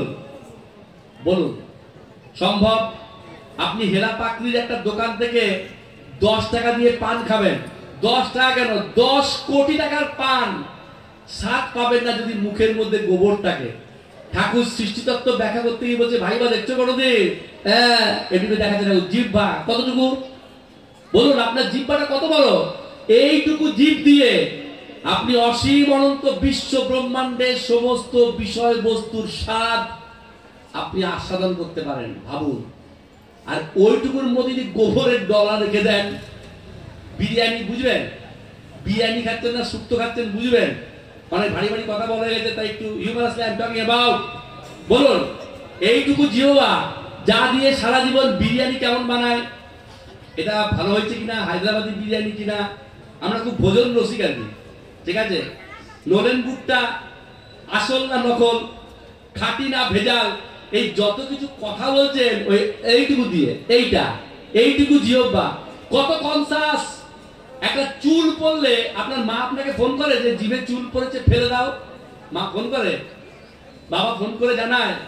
দেখুন কত cordially comes from within, nature কত কনসাস, জানিয়ে দিচ্ছে জিহ্বায় চুল পড়েছে, চুল পেটে গেলে বিপদ। থু, কে বললো থু করতে? ভাবুন একটু, একটু ভাবুন। তাই ঠাকুর বলছেন, অনেক ভাগবত পাঠ করছো তোমরা, অনেক গীতা পাঠ হয়েছে, অনেক হয়েছে, তীর্থযাত্রা অনেক। একটু এবার এই হিউম্যান, এই যে হারমোনিয়ামটা, এটা স্টাডি করো, প্রকৃতির গ্রন্থটাকে। কত কনসাস জিহ্বা। তো গুবরে পোকার মুখের মধ্যে গোবর আছে। মৌমাছি বলছে, ভাই আজ বুঝলাম কেন তুমি স্বাদ পাওনি। তুমি মুখ থেকে আগে গোবরটাকে ফেলো, জল দিয়ে ভালো করে আগে মুখটা ধো, তারপর আমি তোমাকে এক ফোঁটা মধু দেব। গল্পের গুবরে পোকা সেদিন তার মুখ থেকে কিন্তু গোবরটা ফেলেছিল বন্ধু। ভালো করে মুখটা কুলকুচি করে ভালো করে জল দিয়ে মুখ ধুয়ে যখন সে হা করেছে, মৌমাছি এক ফোঁটা মধু দিয়ে বলছে, ভাই গুবরে পোকা, এবার বলো তো মধুর স্বাদ কেমন? গুবরে পোকা সেদিন উত্তরে বলেছিল, ভাষায় প্রকাশ করা যাবে না। ভাবুন কি শেখালো এই গল্প। এই গল্প দীপক চক্রবর্তীর কাছে বহুদিন ধরে শুনে আসছেন। আমিও নিজেকে প্রশ্ন করি, আমার ঝুলিতে কিন্তু অনেক গল্প আছে। আমার ঝুলিতে I can talk about a galaxy of stories, but I am running after time. কিন্তু আমি দেখেছি, আমি যত গল্প পড়েছি, সবাই যে বলে না যে সত্যকে জানতে হবে, we shall have to know the truth, কিন্তু কেউ বলে না সত্যকে কিভাবে জানা যায়, কিভাবে। এই গল্প আমাদের শেখাচ্ছে কিভাবে জানা যায়। গুবরে পোকার মুখের মধ্যে গোবর ছিল, তাহলে মুখের মধ্যে গোবর রেখে যেমন মধুর স্বাদ লাভ করা সম্ভব নয়, ঠিক সেইভাবে আমি আমার চিন্তার জগতে, আমার মননে, আমার বিশ্লেষণে, আমার বৌদ্ধিক স্তরে যদি যুগ যুগান্তের নেতিবাচক দৃষ্টিভঙ্গির গোবর, সমালোচনার গোবর, নিন্দার গোবর রেখে সত্যকে জানতে চাই, সত্যকে জানতে পারবো। আজকে তাই তো হয়েছে। ওই যে আমি আমার বক্তব্যের প্রারম্ভে বলেছিলাম, যারা বালক ব্রহ্মচারী মহারাজের দীক্ষিত নন, তাদেরকে প্রশ্ন রাখতে চাই, আপনাদের চিন্তার জগৎ আচ্ছন্ন হয়ে গেছে। কে বলল বালক ব্রহ্মচারী বিধবা সম্পত্তি অপহরণকারী? কে বলল বালক ব্রহ্মচারী রাজনীতির মতো কথা বলে? কে বলল বালক ব্রহ্মচারী নেতাজির নাম ভাঙিয়ে খায়? এখানকার তথাকথিত গণমাধ্যম কোনদিনও গোবর গুলো সরালেন না। কোটি কোটি সন্তান যার, try to understand my dear friends. আবার বলে I am running after time, আমার সময় নেই। আমি আপনাদের প্রত্যেকটা প্রশ্নের অ্যাড্রেস করতাম গুরুর কৃপায়, বাট আমার প্রোগ্রাম আছে, এরপরে আমাদের বোনদের একটা সুন্দর প্রোগ্রাম, কেউ যাবেন না, অভিভূত হয়ে যাবেন প্রোগ্রামটা দেখে। যে ঠাকুর কোটি কোটি সন্তান যার, প্রত্যেকের কাছ থেকে 1 টাকা নিলে তিনি বিশ্বের প্রথম ধনী হতেন। ফর্বস পত্রিকা, জানেন ফর্বস পত্রিকা বিশ্বের ধনীদের নাম প্রকাশ করে, ম্যাগাজিনটার নাম হচ্ছে ফর্বস। অনেকে হয়তো ছুঁয়ে দেখেনি, আই গট দ্যাট ম্যাগাজিন। ঠাকুর বলতে 1 নম্বরে আমার নাম থাকতো। যদি দীক্ষার নাম নিয়ে, গুরুগিরির নাম নিয়ে আমি পয়সা দিতাম, ঠাকুর মঞ্চ কাঁপিয়ে বলতেন, আমি শিষ্যের মাথায় হাত বুলিয়ে পয়সা রোজগার করতে আসি নাই। আসেননি তিনি, পারতেন। He could have become the richest personality of this world. কোনদিনও কোন শিষ্যের কাছ থেকে নয়া পয়সা দেননি, অথচ তার গায়ে কাদা ছিটিয়েছি আমরা। বিধবার সম্পত্তি অপহরণ করেছে বালক ব্রহ্মচারী। কেন? কারণ তার এই বিশ্বজনীন তত্ত্ব যদি প্রতিষ্ঠা পায়, ব্যবসা চলবে না।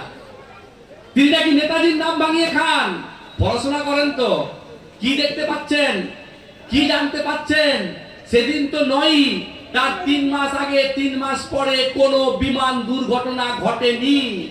পেপার একটু পড়েন তো। এই যে বাংলাদেশে চলছে, the upheaval is on in Bangladesh. প্রধানমন্ত্রী ডিক্লারেশন দিয়েছিল যে বাংলাদেশের স্বাধীনতার পেছনে নেতাজির অবদান ছিল। ভাববেন কথাগুলো, একটু ভাববেন। সমাজদার কা লিয়ে ইশারাই কাফি। বালক ব্রহ্মচারী মহারাজ যখন বলেছিলেন যে বিমান দুর্ঘটনা ঘটেনি, জাপানের রেনকোজির মন্দিরের ছাইটা নেতাজির ছাই নয়। হেরা পাত্রীর শিক্ষিত বুদ্ধিজীবী হিসেবে কখনো জানতে চাননি, ব্যঙ্গ করেছেন, বিদ্রুপ করেছেন। পরবর্তীকালে কি জেনেছেন? 3টে কমিশন হয়েছে, শাহনওয়াজ খান কমিশন, খোসলা কমিশন, সর্বশেষ মুখার্জি কমিশন। এই খোসলা কমিশন, শাহনওয়াজ খান কমিশন, তারা রায় দিয়েছিল বিমান দুর্ঘটনা ঘটেছে, নেতাজি মৃত। জাপানের রেনকোজির মন্দিরের ছাইটা নেতাজি সুভাষ চন্দ্রের ছাই। কিন্তু যেদিন নেতাজিকে মরণোত্তর ভারতরত্ন দেওয়ার প্রশ্ন উঠলো, সেদিন বিতর্ক দেখা দিল পার্লামেন্টে, মরেছে কিনা আগে প্রমাণ হোক, তারপর মরণোত্তর ভারতরত্নের প্রশ্ন বা প্রসঙ্গ। Then the very commission was constituted. সেই কমিশন কিন্তু সন্তান দল তৈরি করেনি, সেই কমিশন কিন্তু ভারত ব্রহ্মচারী মহারাজ তৈরি করেনি। সেই কমিশন তৈরি হয়েছিল ভারতবর্ষের পার্লামেন্টে to find out the answer of 4 questions. Netaji যদি বেঁচে থাকে, কোথায় বেঁচে আছে, কিভাবে বেঁচে আছে। নেতাজি যদি মারা গিয়ে থাকে, তাহলে কোথায় মারা গেছে, কিভাবে মারা গেছে। পেপারে পড়েছেন, দীপক চক্রবর্তীর তৈরি করা কথা নয়। 4টা প্রশ্নের উত্তর খুঁজতে বলা হয়েছিল মুখার্জি কমিশনকে। সেই 4টা প্রশ্নের উত্তর খুঁজতে গিয়ে মুখার্জি কমিশন রায় দিয়েছিল সেদিন তো নয়, তার 3 মাস আগে, 3 মাস পরে কোনো বিমান দুর্ঘটনা ঘটেনি। জাপানের রেনকোজির মন্দিরের ছাইটা নেতাজি সুভাষ চন্দ্রের ছাই নয়। তাহলে মানুষটা গেল কোথায়? প্রমাণ হলো যে ভারত ব্রহ্মচারী মহারাজ নেতাজির নাম ভাঙিয়ে চলেন না। মিথ্যা অপবাদ দিয়েছি আমরা, গোবর মুখের মধ্যে রেখে আমরা সত্যকে জানতে চেয়েছি, তাই এই ব্যবধান। আবেদন রেখে যাব, মুখ থেকে গোবরটা সরান, নিরপেক্ষতা নিয়ে, মননশীলতা নিয়ে, সত্যকে জানার আকুতি নিয়ে, ব্যাকুলতা নিয়ে একটু জানতে চেষ্টা করুন, বুঝতে চেষ্টা করুন কে এই ভারত ব্রহ্মচারী মহারাজ, কি তার পরিচয়, কি তিনি করতে এসেছেন। ভাবতে পারেন বাংলা, ভারতবর্ষ, সমগ্র পৃথিবীতে, ওয়ান্স এগেইন আই রিপিট, আমি পাবলিক ফোরামে বক্তব্য করছি, আমি শুধু হেরা পাকড়ি নয়, গুরুর কৃপায় পশ্চিমবঙ্গের অনেক ইন্টারন্যাশনাল জায়গায় আমি বক্তব্য করেছি, আইআইটির মতো প্রতিষ্ঠানে, but I got no answer. ভেবে দেখবেন, ভারত ব্রহ্মচারী ছাড়া আজকের এই অশান্ত পৃথিবীতে, অসুস্থ পৃথিবীতে, সংকটাপন্ন পৃথিবীতে কেউ পথ দেখাতে পারছে না। The one and only personality Bharat Brahmachari Maharaj বলছেন, খণ্ড জাতি, খণ্ড ধর্ম আমি রাখবো না, সারা বিশ্বে এক জাতি, এক রীতি, এক রাষ্ট্র ব্যবস্থার আমি প্রবর্তন করে দিয়ে যাব। আমি এমন সমাজ করে দিয়ে যাব যে আগামী 50,000 বছর এখানে কাউকে আর গুরুগিরি করার জন্য আসতে হবে না। তামাশা, পাগলের প্রলাপ, যেখানে দুটো ভাই মিলেমিশে থাকতে পারে না, যেখানে দুটো গ্রাম মিলেমিশে থাকতে পারে না, যেখানে দুটো রাষ্ট্র মিলেমিশে থাকতে পারে না, যেখানে জাতিতে জাতিতে, নীতিতে নীতিতে, সম্প্রদায় সম্প্রদায়ে টুকরো টুকরো হয়ে গেছে মনুষ্য সমাজ, যেখানে স্টিফেন হকিন্সের মতো বিজ্ঞানী বলছেন আমাদের অন্য কোনো একটা গ্রহে জায়গা খুঁজতে হবে বেঁচে থাকার জন্য। সেই অসুস্থ পৃথিবীর বুকে দাঁড়িয়ে একমাত্র ভারত ব্রহ্মচারী মহারাজ বলছেন, খণ্ড জাতি, খণ্ড ধর্ম আমি রাখবো না, সারা বিশ্বে এক জাতি, এক রীতি, এক রাষ্ট্র ব্যবস্থার আমি প্রবর্তন করে যাব। কে বলতে পারে এই কথা? ভেবে দেখেছেন এই কথাটা কে বলতে পারে? এক যে বদ্ধ উন্মাদ, যে পাগল, যে ইনস্যান, আর যার করার ক্ষমতা আছে। ভারত ব্রহ্মচারী যে পাগল নন তার প্রমাণ তো আমি, তার প্রমাণ অর্জুন ভাই, তার প্রমাণ সত্যদা। এই নামগুলো বলছি যারা যারা এখানে আলোচনা করেছে, তার প্রমাণ পরবর্তীকালে যারা এখানে অনুষ্ঠান করবে, আপনার যারা তার দীক্ষিত সন্তান, কোন কথার মধ্যে পাগলামির লক্ষণ পেয়েছেন? আমাদেরও কিন্তু একটা সোশ্যাল স্ট্যাটাস আছে, এটা গৌরব। I one of the resource person of British Council of India. লোকে বলে যে কাজ নেই তো খইবাজ, এত কষ্ট করে ছুটে এসেছি কেন? আমার বক্তব্য শুনে হাততালি দিন। I am not hankering after your clappings, আমার হাততালি পাওয়ার জায়গা আছে। ছুটে এসেছি একটা দায় থেকে, যে ভারত ব্রহ্মচারী মহারাজকে মূল্যায়ন করতে ভুল করছেন না তো? তিনি যদি পাগল হতেন একটু ভাববেন, এই যে সবাই চায়ের দোকানে বসে পেপার পড়ে পড়ে ভাবেন কি যে হলো পৃথিবীটার, কি যে হলো দেশটার, কি যে হলো সমাজটার। হতাশা, নিরাশা, নেগেশন, নেগেটিভ ফোর্স এভরিওয়্যার। একমাত্র ভারত ব্রহ্মচারী মহারাজ বলছেন আমি করে দিয়ে যাব। তিনি কি পাগল? তিনি যদি পাগল হতেন তাহলে 5 বছর 3 মাস যখন তার বয়স, একটু ভাববেন কথাগুলো, যে পয়েন্টগুলো আমি ধরিয়ে দিচ্ছি। তিনি যদি পাগল হতেন তাহলে 5 বছর 3 মাস যখন তার বয়স, তখন তার কাছে ত্রিপুরার ময়নামতি পাহাড়ের বিখ্যাত সুফি সাধক মনাই ফকির তাকে গুরু রূপে বরণ করত না।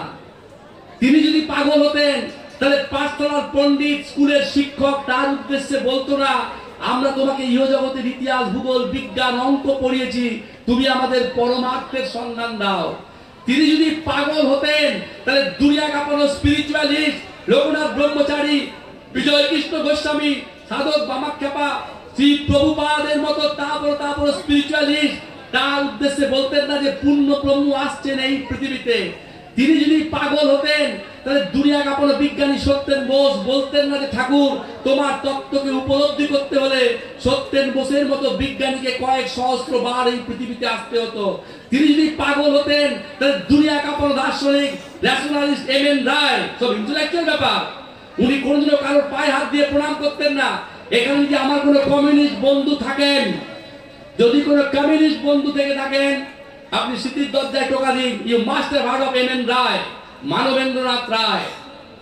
প্রবীর ঘোষের মতো স্বঘোষিত যুক্তিবাদী নন, ইন্টারন্যাশনালি অ্যাকনলেজড ন্যাশনালিস্ট বলা হতো এম.এন. রায়কে।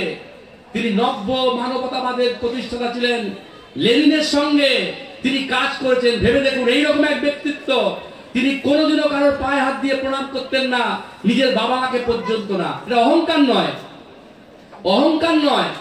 তিনি বাবা মাকে এই জন্যই প্রণাম করতেন না, তিনি মনে করতেন যে শ্রদ্ধা জানাতে হবে কাজের মধ্য দিয়ে, প্রণামের মধ্য দিয়ে নয়। ওই বাবা মা মারা গেল, ঘটা করে শ্রাদ্ধ করলাম, নট দ্যাট। এই হেন এম.এন. রায়ের মতো ব্যক্তিত্ব ঠাকুরের উদ্দেশ্যে বলতেন যে ঠাকুর তোমার এই তত্ত্ব, এই বিশ্ব প্রকৃতির তত্ত্ব বোঝার মতো লোক এখানে নেই। এই তত্ত্ব যদি জার্মানি পেত তারা তোমাকে মাথায় করে রাখতো। বালক ব্রহ্মচারী মহারাজ যদি পাগল হতেন তাহলে দুনিয়া কাঁপানো দার্শনিক ডক্টর মহেন্দ্রলাল সরকার, যারা দর্শন নিয়ে পড়াশোনা করেছেন তারা নিশ্চয়ই জানেন, দুনিয়া কাঁপানো দার্শনিক ডক্টর মহেন্দ্রলাল সরকার, তার একটা বই আছে শ্রীমৎ বালক ব্রহ্মচারী মহারাজ দর্শন সার। সেই বইয়ের এক জায়গায় তিনি লিখছেন যে ঠাকুর তোমার তত্ত্বকে উপলব্ধি করতে হলে শঙ্করাচার্যের মতো ব্যক্তিত্বের প্রয়োজন ছিল। বালক ব্রহ্মচারী মহারাজ যদি পাগল হতেন তাহলে আমাদের সকলের নমস্য গুরুদেব, আধ্যাত্মিক জগতের আরেকজন স্টলওয়ার্ড সীতারাম দাস ওঙ্কারনাথ, দমদম এয়ারপোর্টে বুকে শালগ্রাম শিলা চেপে রেখে কোনো গাঁজা গল্প বলার জন্য দীপক চক্রবর্তী এখানে আসেনি বন্ধু। ওয়াল থেকে নাই রিপিট, ভাববেন কথাগুলো। সীতারাম দাস ওঙ্কারনাথ লক্ষ লক্ষ লক্ষ সন্তান দীক্ষিত আছে তার, বুকে শালগ্রাম শিলা চেপে রেখে দমদম এয়ারপোর্টে তিনি বলছেন প্রেস কনফারেন্সে, অনেক সাধনা করেছি, অনেক কৃচ্ছ সাধন করেছি, ভগবান বলো, গড বলো, আল্লাহ বলো, নারায়ণ বলো, এই শালগ্রাম শিলাতে নেই, মন্দিরে নেই, মঠে নেই, আশ্রমে নেই, গিরি গুহায় নেই। তাকে যদি পেতে চাও সুখচর আশ্রমে গিয়ে বালক ব্রহ্মচারী মহারাজকে দর্শন করো। ভাববেন। বিদায় নেওয়ার আগে একটা কথা বলি, মানব সভ্যতার ইতিহাস এই ভুল করে গেছে, খ্যাপা খুঁজে পেরে পরশ পাথর। আর শেষে যারা পরম পিতার দীক্ষিত সন্তান তাদের উদ্দেশ্যে আমি একটা কথা বলে যাব। কে কি বলছে that's not your look out. যে পরশ পাথরটাকে জীবনে চলার পথে পেয়েছিলেন, নিরালায় নির্জনতায় ভাববেন, কারোর দ্বারা প্রভাবিত হয়ে এই পরশ পাথরটাকে আমরা মিসইউজ করলাম না তো? বালক ব্রহ্মচারী মহারাজকে কে স্বীকৃতি দিল বা না দিল তাতে সত্য সূর্যের কিচ্ছু এসে যায় না। গুরু বলেছেন আমি কি করি তোমরা দেখতে যেও না, আমি কি বলি তোমরা মনে রেখো। তাই প্রতিটি মুহূর্তে সকাল থেকে রাত একটাই যেন আমাদের চাওয়া হয়, আমরা যেন গুরুকে খুশি করতে পারি। গুরু কিসে খুশি হবে? মালা পরালে নয়, ভোগ নৈবেদ্য দিলে নয়, তার সুরে, তার লয়ে, তার ছন্দে এই দেহ বিনা যন্ত্রটাকে যেন সাজাতে পারি। কত বেদনায় ঠাকুর বলছেন, এটা আমি আমার ভাই বোনদের উদ্দেশ্যে বলছি। ঠাকুরের কাছে ডাইরেক্ট শুনেছি, অডিও ক্যাসেটও পাবেন। ঠাকুর বলছেন যে বুঝলি এখানকার সামান্য একজন সুরজ্ঞ, আমার এই কথাগুলো implied to those who are the disciples, direct disciples of his holiness. কারণ আমার বক্তব্যের কথা আমি বলছি একদমে যা উঠছে না, আমরা যারা পাবলিক ফোরামে বক্তব্য করি, এই যে ইনডোর ক্লাস হতো, কালকে যেটা করেছেন, had it bin an indoor class, আমার অনেক কথা বলার ছিল, অনেক কথা, কিন্তু পাবলিক ফোরাম আমাকে পাবলিককে অ্যাড্রেস করতে হচ্ছে, দ্যাটস ওয়াই। তাই আমার বক্তব্যের শেষ অংশটা আমি গুরু ভাই বন্ধুর উদ্দেশ্যে কয়েকটি কথা বলে আমি শেষ করব। ঠাকুর বলছেন এখানকার একজন সামান্য সুরজ্ঞ, ধর আলাউদ্দিন খাঁ, বলছেন ক্লাসে, একজন সামান্য সুরজ্ঞের কাছে মানুষ কেমন ভাবে থাকে। আর অসীম অনন্ত বিশ্ব ব্রহ্মাণ্ডের সুরটা যে বাজায় তার কাছে কেমন ভাবে থাকা উচিত বলে কি বলছেন, আমি যদি তোদের মতো গুরু পেতাম, আমি যদি তোদের মতো গুরু পেতাম, আমি এক মুহূর্ত সময় নষ্ট করতাম না, আমি দাসানু দাস হয়ে থাকতাম।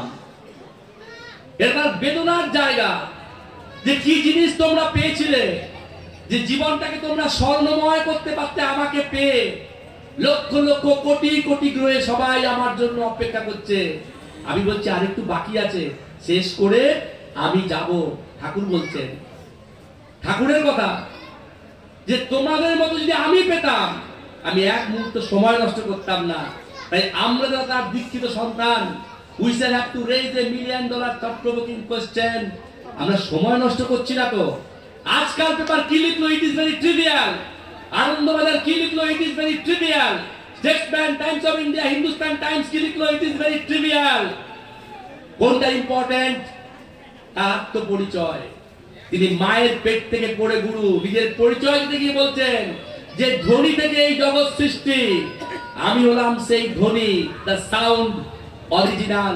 তাই আমরা যেন গুরুর ওপর নির্ভরতা, বিশ্বাস, আস্থা না হারাই। দুনিয়া দেখবে, সমগ্র পৃথিবীকে তার পায়ের কাছে আসতেই হবে, because he is the ultimate truth. এটা আল্টিমেট ট্রুথ। এই সত্যের কাছে সবাইকে আসতে হবে। Sooner or later you rest assured my dear friends. আমি দায়িত্ব নিয়ে বলে যাচ্ছি কথাটা। সমগ্র পৃথিবীকে তার কাছে আসতেই হবে, because you can not defy truth. আপনি সত্যকে অস্বীকার করতে পারবেন না। দিনের শেষে আপনাকে বলতেই হবে, দীপক দা, গোবরের সাথে সত্যি মধুর ফারাক আছে, বলতে আপনাকে হবেই। হয়তো একটু সময় লাগছে। সুনার অর লেটার। তাই আমরা যেন তার প্রতি নির্ভরতা, তার প্রতি বিশ্বাস না হারাই। আধ্যাত্মিকতার জগতে গুরুর সাথে শিষ্যের একটাই বন্ডস, নির্ভরতা, নির্ভরতা, নির্ভরতা। গল্প বলে আমি বিদায় নেব। ইদানিং আমি একটা নতুন গল্প ফেঁদেছি। অনেকে বলে দীপক ওই গল্পটা বলো, ঠিক আছে? So that's why you must be speaking. দুটো মাগুর মাছ একটা পুকুরে থাকতো, একটা বড় মাগুর মাছ, একটা ছোট মাগুর মাছ। তো ছোট মাগুর মাছটা রাত দিন গুরু গুরু করে, গুরু বিনা কেউ নাই, গুরু গুরু সব সময়, গুরু ব্রহ্মা, গুরু বিষ্ণু, গুরু গুরু করে। তো গল্পের মাগুর মাছটা বলছে, বড় মাগুর মাছটা ছোট মাগুর মাছটাকে, তুই রাত দিন কি গুরু গুরু করিস বলতো? তোর কি অন্য কোনো কাজ নেই? বলছে না দাদা, গুরু বিনা কেহ নেই এই পৃথিবীতে, তাই গুরুকে স্মরণ করো, সব সময় গুরুর ওপর নির্ভর করো। তো কিন্তু এই মাগুর মাছটা শুনবে না, কিন্তু বারবার করে যখন বলছে, বাধ্য হয়েছে, নীল রাজি হলো। ছোট মাগুর মাছের সাথে বড় মাগুর মাছও গুরু গুরু করতে আরম্ভ করলো, গুরুর ভজনা করতে আরম্ভ করলো। যেদিন করেছে তার পরের দিন জেলের জালে ধরা পড়ে গেছে দুটো মাগুর মাছ। তখন বড় মাগুর মাছটা বলছে, তোর পাল্লায় পড়ে, তোর জন্য আজকে ধরা পড়লাম। সুন্দর পুকুরে ঘুরে বেড়াচ্ছিলাম দুজন, তুই করতি করতি, তোর জন্য গুরু গুরু করতে গিয়ে আমি জালে ধরা পড়েছি। এবার কি হবে? ছোট মাগুর মাছ বলছে, ভয় পেও না, গুরুর ওপর নির্ভর করো, গুরু আছে। এবার জালে করে মাছটাকে এনেছে, এসে বলছে, গিন্নি, বহুদিন পর দুটো ভালো মাগুর মাছ পেয়েছি, কালকে সুন্দর রান্না হবে, এটাকে হাড়ির মধ্যে রাখো। তো মাছ দুটোকে হাড়ির মধ্যে রেখে দিয়েছে বন্ধু প্লেয়ার। এবার যখন এই ছোট্ট হাড়ির মধ্যে রেখেছে, আপনারা জানেন, মায়েরা আরো ভালো করে জানে, মা বোনরা, যে জিওল মাছকে হাড়ির মধ্যে রাখতে হয় জলের মধ্যে। ওই ছোট্ট হাড়ির মধ্যে যখন রয়েছে, তখন রাত্রে দুটো মাগুর মাছের মধ্যে কনভারসেশন চলছে, কথোপকথন চলছে। ছোট মাগুর মাছ তখনও জয় গুরু, জয় গুরু, গুরু বিনা কেহ নাই, এবং গুরুর স্মরণ করছে। বড় মাগুর মাছ বলছে, তো কি লজ্জা নেই? ছিলাম পুকুরে, এই গুরু গুরু করতে গিয়ে জালে ধরা পড়লাম, এখন হাড়িতে এসে আশ্রয় নিয়েছি, এখনো বলছিস গুরু বাঁচাবে, গুরুর ওপর নির্ভরতা? বলছে, হ্যাঁ দাদা, ভয় পেও না, গুরু আছে। বলছে, আর কি, এই তো পুকুর থেকে হাড়িতে এসছি, কালকে আমাদের প্রাণ যাবে। সকাল হয়েছে, জেলে বলছে, গিন্নি, খুব ভালো করে মাগুর মাছটা রান্না করো, আমি একটু হাট থেকে ঘুরে আসি। জেলে চলে গেছে হাটে। গিন্নি এবার মাগুর মাছটাকে জল থেকে বার করেছে। জানেন আপনারা যে মাগুর মাছ কাটতে গেলে কি করতে হয়? ছাই দিতে হয়। খুব ভালো করে দুটো মাগুর মাছের ছাই মাখানো চলছে। যখন ছাই মাখানো চলছে, মানে অন্তিম স্টেজ, লাস্ট স্টেজ, তখনও কিন্তু ছোট মাগুর মাছ গুরু ব্রহ্মা গুরু বিষ্ণু অখণ্ড মণ্ডলাকারম, গুরুর কীর্তন ভজনা করে যাচ্ছে। বড় মাগুর মাছ বলছে আর একটু পরেই প্রাণ যাবে, ঈশ্বর বলে যদি কিছু থেকে থাকে তার কাছে প্রার্থনা করছি পরজন্মে যেন তোর মতো কাউকে আমি না পাই, কারণ তোর পাল্লায় পড়ে পুকুর থেকে হাড়ি থেকে ছাই মাখা, এবারে আমার প্রাণ যাবে। তখন ছোট মাগুর মাছ বলছে, গল্পের ছোট মাগুর মাছ, না দাদা, গুরু আছে, গুরু রক্ষা করবে। এবার ভালো করে ছাই মাখানো কমপ্লিট, যেই না কাটতে যাবে এমন সময় জেলে ছুটতে ছুটতে এসছে হাট থেকে, গিন্নি ও গিন্নি তোমার কি মাছটা কাটা হয়ে গেছে? গিন্নি বলছে তোমার দেখছি তর্স হয়েছে না। আরে দাঁড়াও, ছাই মাখিয়েছি, আগে ভালো করে এটাকে ধুই, তারপর তো হবে। বলছে দাদা দরকার নেই। বলছে কেন? বলছে ছাই মাখানো, ছাই ফাই সব ধুয়ে গেল, ভালো করে ধো, মাছগুলোকে কেটো না। বলছে কেন? বলছে জানো গিন্নি, আমি তো হাটে গিয়েছিলাম, হাটে গিয়ে শুনলাম রাজা মশাই ভেড়া পিটিয়েছে, যে আমাকে রাজ জ্যোতিষী বলেছে যদি কোনো প্রজা দুটো জিয়ল মাগুর মাছ আমাকে উপহার দিতে পারে তাহলে আমি অনেক ধন ঐশ্বর্য তো পাবই, আর পরবর্তী জীবনেও আমি রাজা হব। এমন যদি কোনো প্রজা থাকে আমাকে দুটো মাগুর মাছ দাও। জেলে বলল গিন্নি, মাগুর মাছ জীবনে অনেক খেতে পারবো, কিন্তু এত বড় সুযোগ হাতছাড়া করে লাভ নেই। বলছে ঠিকই বলেছো, চলো এক কাজ করি, দুটো ছাই ফাই গুলো সব কি হলো, ধোয়া হয়ে গেল, সুন্দর হাড়ির মধ্যে নিয়ে রাজা মশাইয়ের কাছে গেছে। বলছে রাজা মশাই এই নিন দুটো মাগুর মাছ। রাজা মশাই খুব খুশি হলো। রাজ জ্যোতিষীর কথা মতো মাগুর মাছ দুটিকে সিঁদুরের টিপ পরিয়ে রাজার নতুন কাটা দিঘিতে দুটো জিয়ল মাছকে ছেড়ে দেওয়া হলো। তখন ছোট মাগুর মাছ বড় মাগুর মাছকে বলছে, দাদা কি উপলব্ধি করলে? বড় মাগুর মাছ উত্তরে বলছে, গুরু বিনা কেহ নাহি এ ভব সংসারে। এটা গল্প নয়, it is truth once you apply. I am talking about Western philosophy, my dear friends. আমি পাশ্চাত্য দর্শনের কথা বলছি। একটা স্টেটমেন্ট, এটা সত্যি না মিথ্যা, I am talking about Western, খুব ইন্টেলেকচুয়াল কথা কিন্তু হালকা করে বলছি। ওয়েস্টার্ন ফিলোসফি বলছে একটা স্টেটমেন্ট ট্রু না ফলস জানবেন কি করে? পড়লে হবে না, প্রয়োগ করতে হবে, ওটাকে প্রয়োগ করতে হবে। গুরু কি বলছেন? স্বর্ণরেখাটা পড়বেন।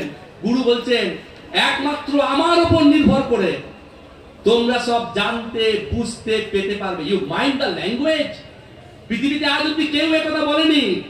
ভারত ব্রহ্মচারী মহারাজ বলছেন তার পেটের বাচ্চার উদ্দেশ্যে একমাত্র আমার উপর, ইউ মাইন্ড দ্য ল্যাঙ্গুয়েজ, একমাত্র আমি আমি আমি, there is none to save you. একমাত্র আমার উপর নির্ভর করে তোমরা সব জানতে বুঝতে পেতে পারবে। পৃথিবীতে সবাই জানতে চায়, পৃথিবীতে সবাই বুঝতে চায়, পৃথিবীতে সবাই পেতে চায়। তাহলে আমার জানা, আমার বোঝা, আমার পাওয়া, everything depends on his holiness. সমস্ত কিছু নির্ভর করছে তার উপর। কন্ডিশন কি, মডালিটিস কি, একমাত্র তার উপর নির্ভর করতে হবে। এই স্টেটমেন্টটা সত্যি না মিথ্যা? প্রয়োগ করতে হবে তো। আমার জীবনের কথা বলি, কালকের ঘটনা। আমার নর্থ বেঙ্গলে আসার কথা ছিল, আমার ট্রেনের টিকিট কাটা হয়ে গেছে অলরেডি। অর্জুন ভাই বারবার ফোন করছে, দীপকদা তুমি কি ট্রেন ধরবে আপনারা শুনুন। I am talking about real life situation. আমি অনেক কষ্ট করে এসেছি, কিন্তু অনেক ভালো এসেছি। আবার আমাকে দেখে মনে হচ্ছে আমি ক্লান্ত, নট নেসেসারিলি। তা আমি, আমার যে স্কুলে একটা এক্সকারশন ছিল আর কি শান্তিনিকেতনে, আমাকে যেতেই হবে, এরকম একটা বাধ্যতা। ফলে ন্যাচারালি আমি কিন্তু ট্রেনটা ধরতে পারবো না, এটা প্রমাণ হয়ে গেছে। আমি শুধু ঠাকুরকে একটা কথা বলেছিলাম যে ঠাকুর তুমি কিন্তু আমাকে হেলা পাখিতে নিয়ে যাবে, তুমি আমাকে নিয়ে যাবে, তুমি কিভাবে নিয়ে যাবে তোমার ব্যাপার, তুমি আমাকে নিয়ে যেও। আমি নবদ্বীপে যখন মায়াপুর ইস্কন আমার স্টুডেন্টদের দেখানো হচ্ছে, সেখানে আমি জানতে পারলাম যে 8টার মধ্যে যদি আমি নবদ্বীপ স্টেশনে না পৌঁছাই আমি কিন্তু ট্রেন পাবো না, কামরূপও পাবো না, পরের ট্রেনও পাবো না, কারণ খেয়া পারাপার বন্ধ হয়ে যায়। কিন্তু এমন ঘটনা ঘটলো যে আমি 8টার মধ্যে নবদ্বীপ থেকে বেরোতে পারিনি। আমার সামনে একটাই মাত্র অপশন লেফট, আমাকে বাসে করে নর্থ বেঙ্গল আসতে হবে। ভাবুন, যখন আমি নবদ্বীপ থেকে বেরোচ্ছি, সারাদিন ধরে আমি চিন্তায় চিন্তায় বাস ড্রাইভারকে বলছি যে বাসে আমরা এসেছি, দাদা আমি কৃষ্ণ, বলছে আপনাকে আমি কৃষ্ণনগরে স্যার ড্রপ করে দেবো, আপনি বাস পেয়ে যাবেন। আমাকে কিন্তু বলে যাচ্ছে আপনি পেয়ে যাবেন, আপনি পেয়ে যাবেন। আমার মনটা খুব টেনশন আছে, আমার কি হবে। এদিকে পিন্টু ভাই, এদিকে স্বপন দা, এদিকে অর্জুন, এদিকে সত্যদা বারবার ফোন করেই যাচ্ছে, বিপদা তুমি কোথায় যাচ্ছ। আমি কিছু বলতেও পারছি না। যখন রাত্রি 12টার সময় আমি নবদ্বীপ থেকে বেরোচ্ছি, আপনি ভাবুন তখন আমাকে বাসের ড্রাইভারটা বলছে যে স্যার, আপনাকে আমি বলেছিলাম ঠিকই যে কৃষ্ণনগর থেকে আপনি বাস পাবেন, আপনি কিন্তু আর কোনো বাস পাবেন না। কেন? কারণ কলকাতা থেকে নর্থ বেঙ্গলের উদ্দেশ্যে যে বাসগুলো ছাড়ে তারা সব কৃষ্ণনগর 10টার মধ্যেই ক্রস করে যায়, আপনি কিন্তু বাস পাবেন না। আমি কিন্তু একটাই কথা বলেছিলাম আমার মনকে, বাস আমি পাবো, নর্থ বেঙ্গল আমি যাব, কারণ আমাকে ঠাকুর নিয়ে যাবে। That very confidence came from within my dear friends. অন্তর থেকে এসেছিল আমার এই আস্থাটা। জীবনে অনেক ঘটনা আছে আমার, I'm not going to talk about all these things. তা আমি কৃষ্ণনগর পৌঁছে গেছি, রাস্তাঘাট পুরো ফাঁকা, একটা চা দোকান আছে। আপনারা বলবেন আমি গল্প করছি, গল্প নয়, এটা যদিও বলার এখানে নয়, আমি শুধু শেয়ার করছি আমার অনুভূতিটা। আমি যখন কৃষ্ণনগরে পৌঁছেছি, গভীর রাত, কেউ কোথাও নেই, সবাই আমাকে ছেড়ে দিয়ে চলে গেছে। একটা চায়ের দোকান আছে শুধু, আমি চা দোকানটায় পাগলের মতো ব্যাগ ট্যাগ নিয়ে আমি পৌঁছেছি। আমার সব উস্কো ফুস্কো চুলটার মধ্যে টেনশন হচ্ছে, আমি যাবোই করে না। আমাকে দেখে আমি বললাম, দাদা আমি নর্থ বেঙ্গল যাবো। আমি ময়না খুব হারিলি কথা বলছি, আমি অরেটার but I don't know how to talk. আমি বলছি আমি নর্থ বেঙ্গল যাবো, আমি এখন কি করবো? বলছি এই মাত্র তো কুচবিহারের বাসটা চলে গেল, এই মাত্র কুচবিহারের একটা বাস, তার এত দেরি করার কথা না, আজকে সে দেরি করেছে, সে চলে গেল। আপনি তো আর কিছু পাবেন না, কারণ কুচবিহার চলে ময়নাগুড়ি, আপনি তো কিছু পাবেন না। টোটাল হতাশা, টোটাল হতাশা। আমি তবুও আমার অন্তর থেকে বলছি ঠাকুর আমাকে নর্থ বেঙ্গল ঠিক নিয়ে যাবে। বললে বলবেন আমি গল্প করছি, আমি যখন এরকম বলছি সেকেন্ডের মধ্যে বাস ঢুকলো, রায়গঞ্জ রায়গঞ্জ, সেই বাসটা বলছে রায়গঞ্জ রায়গঞ্জ। আমি পাগলের মতো ছুটে গেছি ড্রাইভারের কাছে, কন্ট্রাক্টরের কাছে, যে দাদা আমি বড় বিপদে পড়েছি, আমি ময়নাগুড়ি যাবো, আমাকে একটু নিয়ে যাবেন। মানে আমাকে একটা অবহেলার দৃষ্টিতে বলছে, না না সম্ভব না, কি কথা বলছেন, এখান থেকে আমরা তুলবো না, আমাদের সরকারি নিয়ম আছে, এটা স্টেট বাস, এটা স্টেট বাস, এই বাসে কাউকে মাঝ পথে ওঠানো যাবে না, আপনাকে আমরা নিতে পারবো না, আমরা জাস্ট দাঁড়িয়েছি, চা খাবো আবার চলে যাবো, ঠিক আছে? আর আমাদের জায়গাও নেই, আমাদের সিট তো সব রিজার্ভ হয়ে আছে ক্যালকাটা থেকে। আমি সমানে বলেছি দেখুন আমাকে সুযোগ দিন, আমার বড় বিপদ, আমাকে যেতেই হবে। আমাকে টোটালি ডিনাই করে তারা বেশ নিজের মনের আনন্দে চা ফা খাচ্ছে, সিগারেট খাচ্ছে, মানে চা ফা সিগারেট খেয়ে তারা চলে যাবে। আর যাত্রীদের উদ্দেশ্যে বলছে যে আপনারা যদি কোনো চা ফা খাওয়ার থাকে আপনারা খেয়ে নিন। যখন চরম একটা অবস্থা, আমাকে যখন আন্ডার এস্টিমেট করছে, আমি যখন অনেক সময় নিজেকে একটু এক্সপোজ করতে হয়, দেখুন I am one of the expose person British Council of India, আমি বিপদে পড়েছি, আমার ঠাকুরের প্রোগ্রাম আছে, আমাকে যেতেই হবে, প্লিজ আপনারা আপনি হেল্প করুন। আমি যখন এইরকম বলছি, তখন বাসের কন্ডাক্টর আর ড্রাইভারের মধ্যে একটা তর্ক বিতর্ক চলছে। হঠাৎ ধূপ করে সেটা পুলিশ এসে হাজির হয়েছে, পুলিশ এসে বলছে হোয়াট হ্যাপেন্ড। আমি তাকে সবকিছু বললাম, দেখুন উনি হেল্পলেস হয়ে দেখুন না যদি সম্ভব হয়। বললে অবাক হয়ে যাবেন, কন্ট্রাক্টর এবং বাসের ড্রাইভার যখন লিস্টটা মেলাচ্ছে, তখন দেখা যাচ্ছে ওই বাসে 35 নম্বর একটা সিট খালি আছে। যার আসার কথা সে কি এক অজানা কারণে আসেনি। আমরা ইংলিশে এটাকে বলি প্রিডেস্টাইনড, পূর্ব নির্ধারিত, ঠাকুর আমাকে ওইটাতে আনবেন। তখন আমাকে বলে ঠিক আছে আপনি কাজ করুন, আপনি 35 নম্বর সিটে গিয়ে আরামে বসুন। ওদের আমার কথা শুনে ওরা খুব কনভিন্সড হয়ে গেল। আমি 35 নম্বর সিটে এসেছি। বাস হয়তো আমি 2-3টে চেঞ্জ করেছি, কিন্তু আমার কথা, আমার এক্সপোজার, আমার অ্যাপ্রোচ দেখে বুঝতে পারছেন আমি কিন্তু ক্লান্ত নই। আমি আরো অনেকক্ষণ কিন্তু কথা বলতে পারি, বাট ঠাকুরের কাছে শিখেছি সময় সম্পর্কে। ইন্দ্রাণী বোন এসেছে, আমার ইত্যাদি দুর্ধর্ষ প্রোগ্রাম। আমি রিকোয়েস্ট করছি কর্ডিয়াল স্পিকিং, আপনারা কেউ কিন্তু যাবেন না, আপনারা যাবেন না কেউ, আপনারা সবাই এই অনুষ্ঠানটা দেখে আপনারা যাবেন। বিদায় নেবার আগে আমরা সবাই একসাথে গুরুর মহানাম করে I will be calling it a day. Ram Narayan Ram, Ram Narayan, Ram Narayan, Ram Narayan, Ram Narayan, Ram Narayan, Ram, Ram Narayan, Ram, Ram Narayan, Ram Narayan, Ram Narayan, Ram Narayan, Ram Narayan,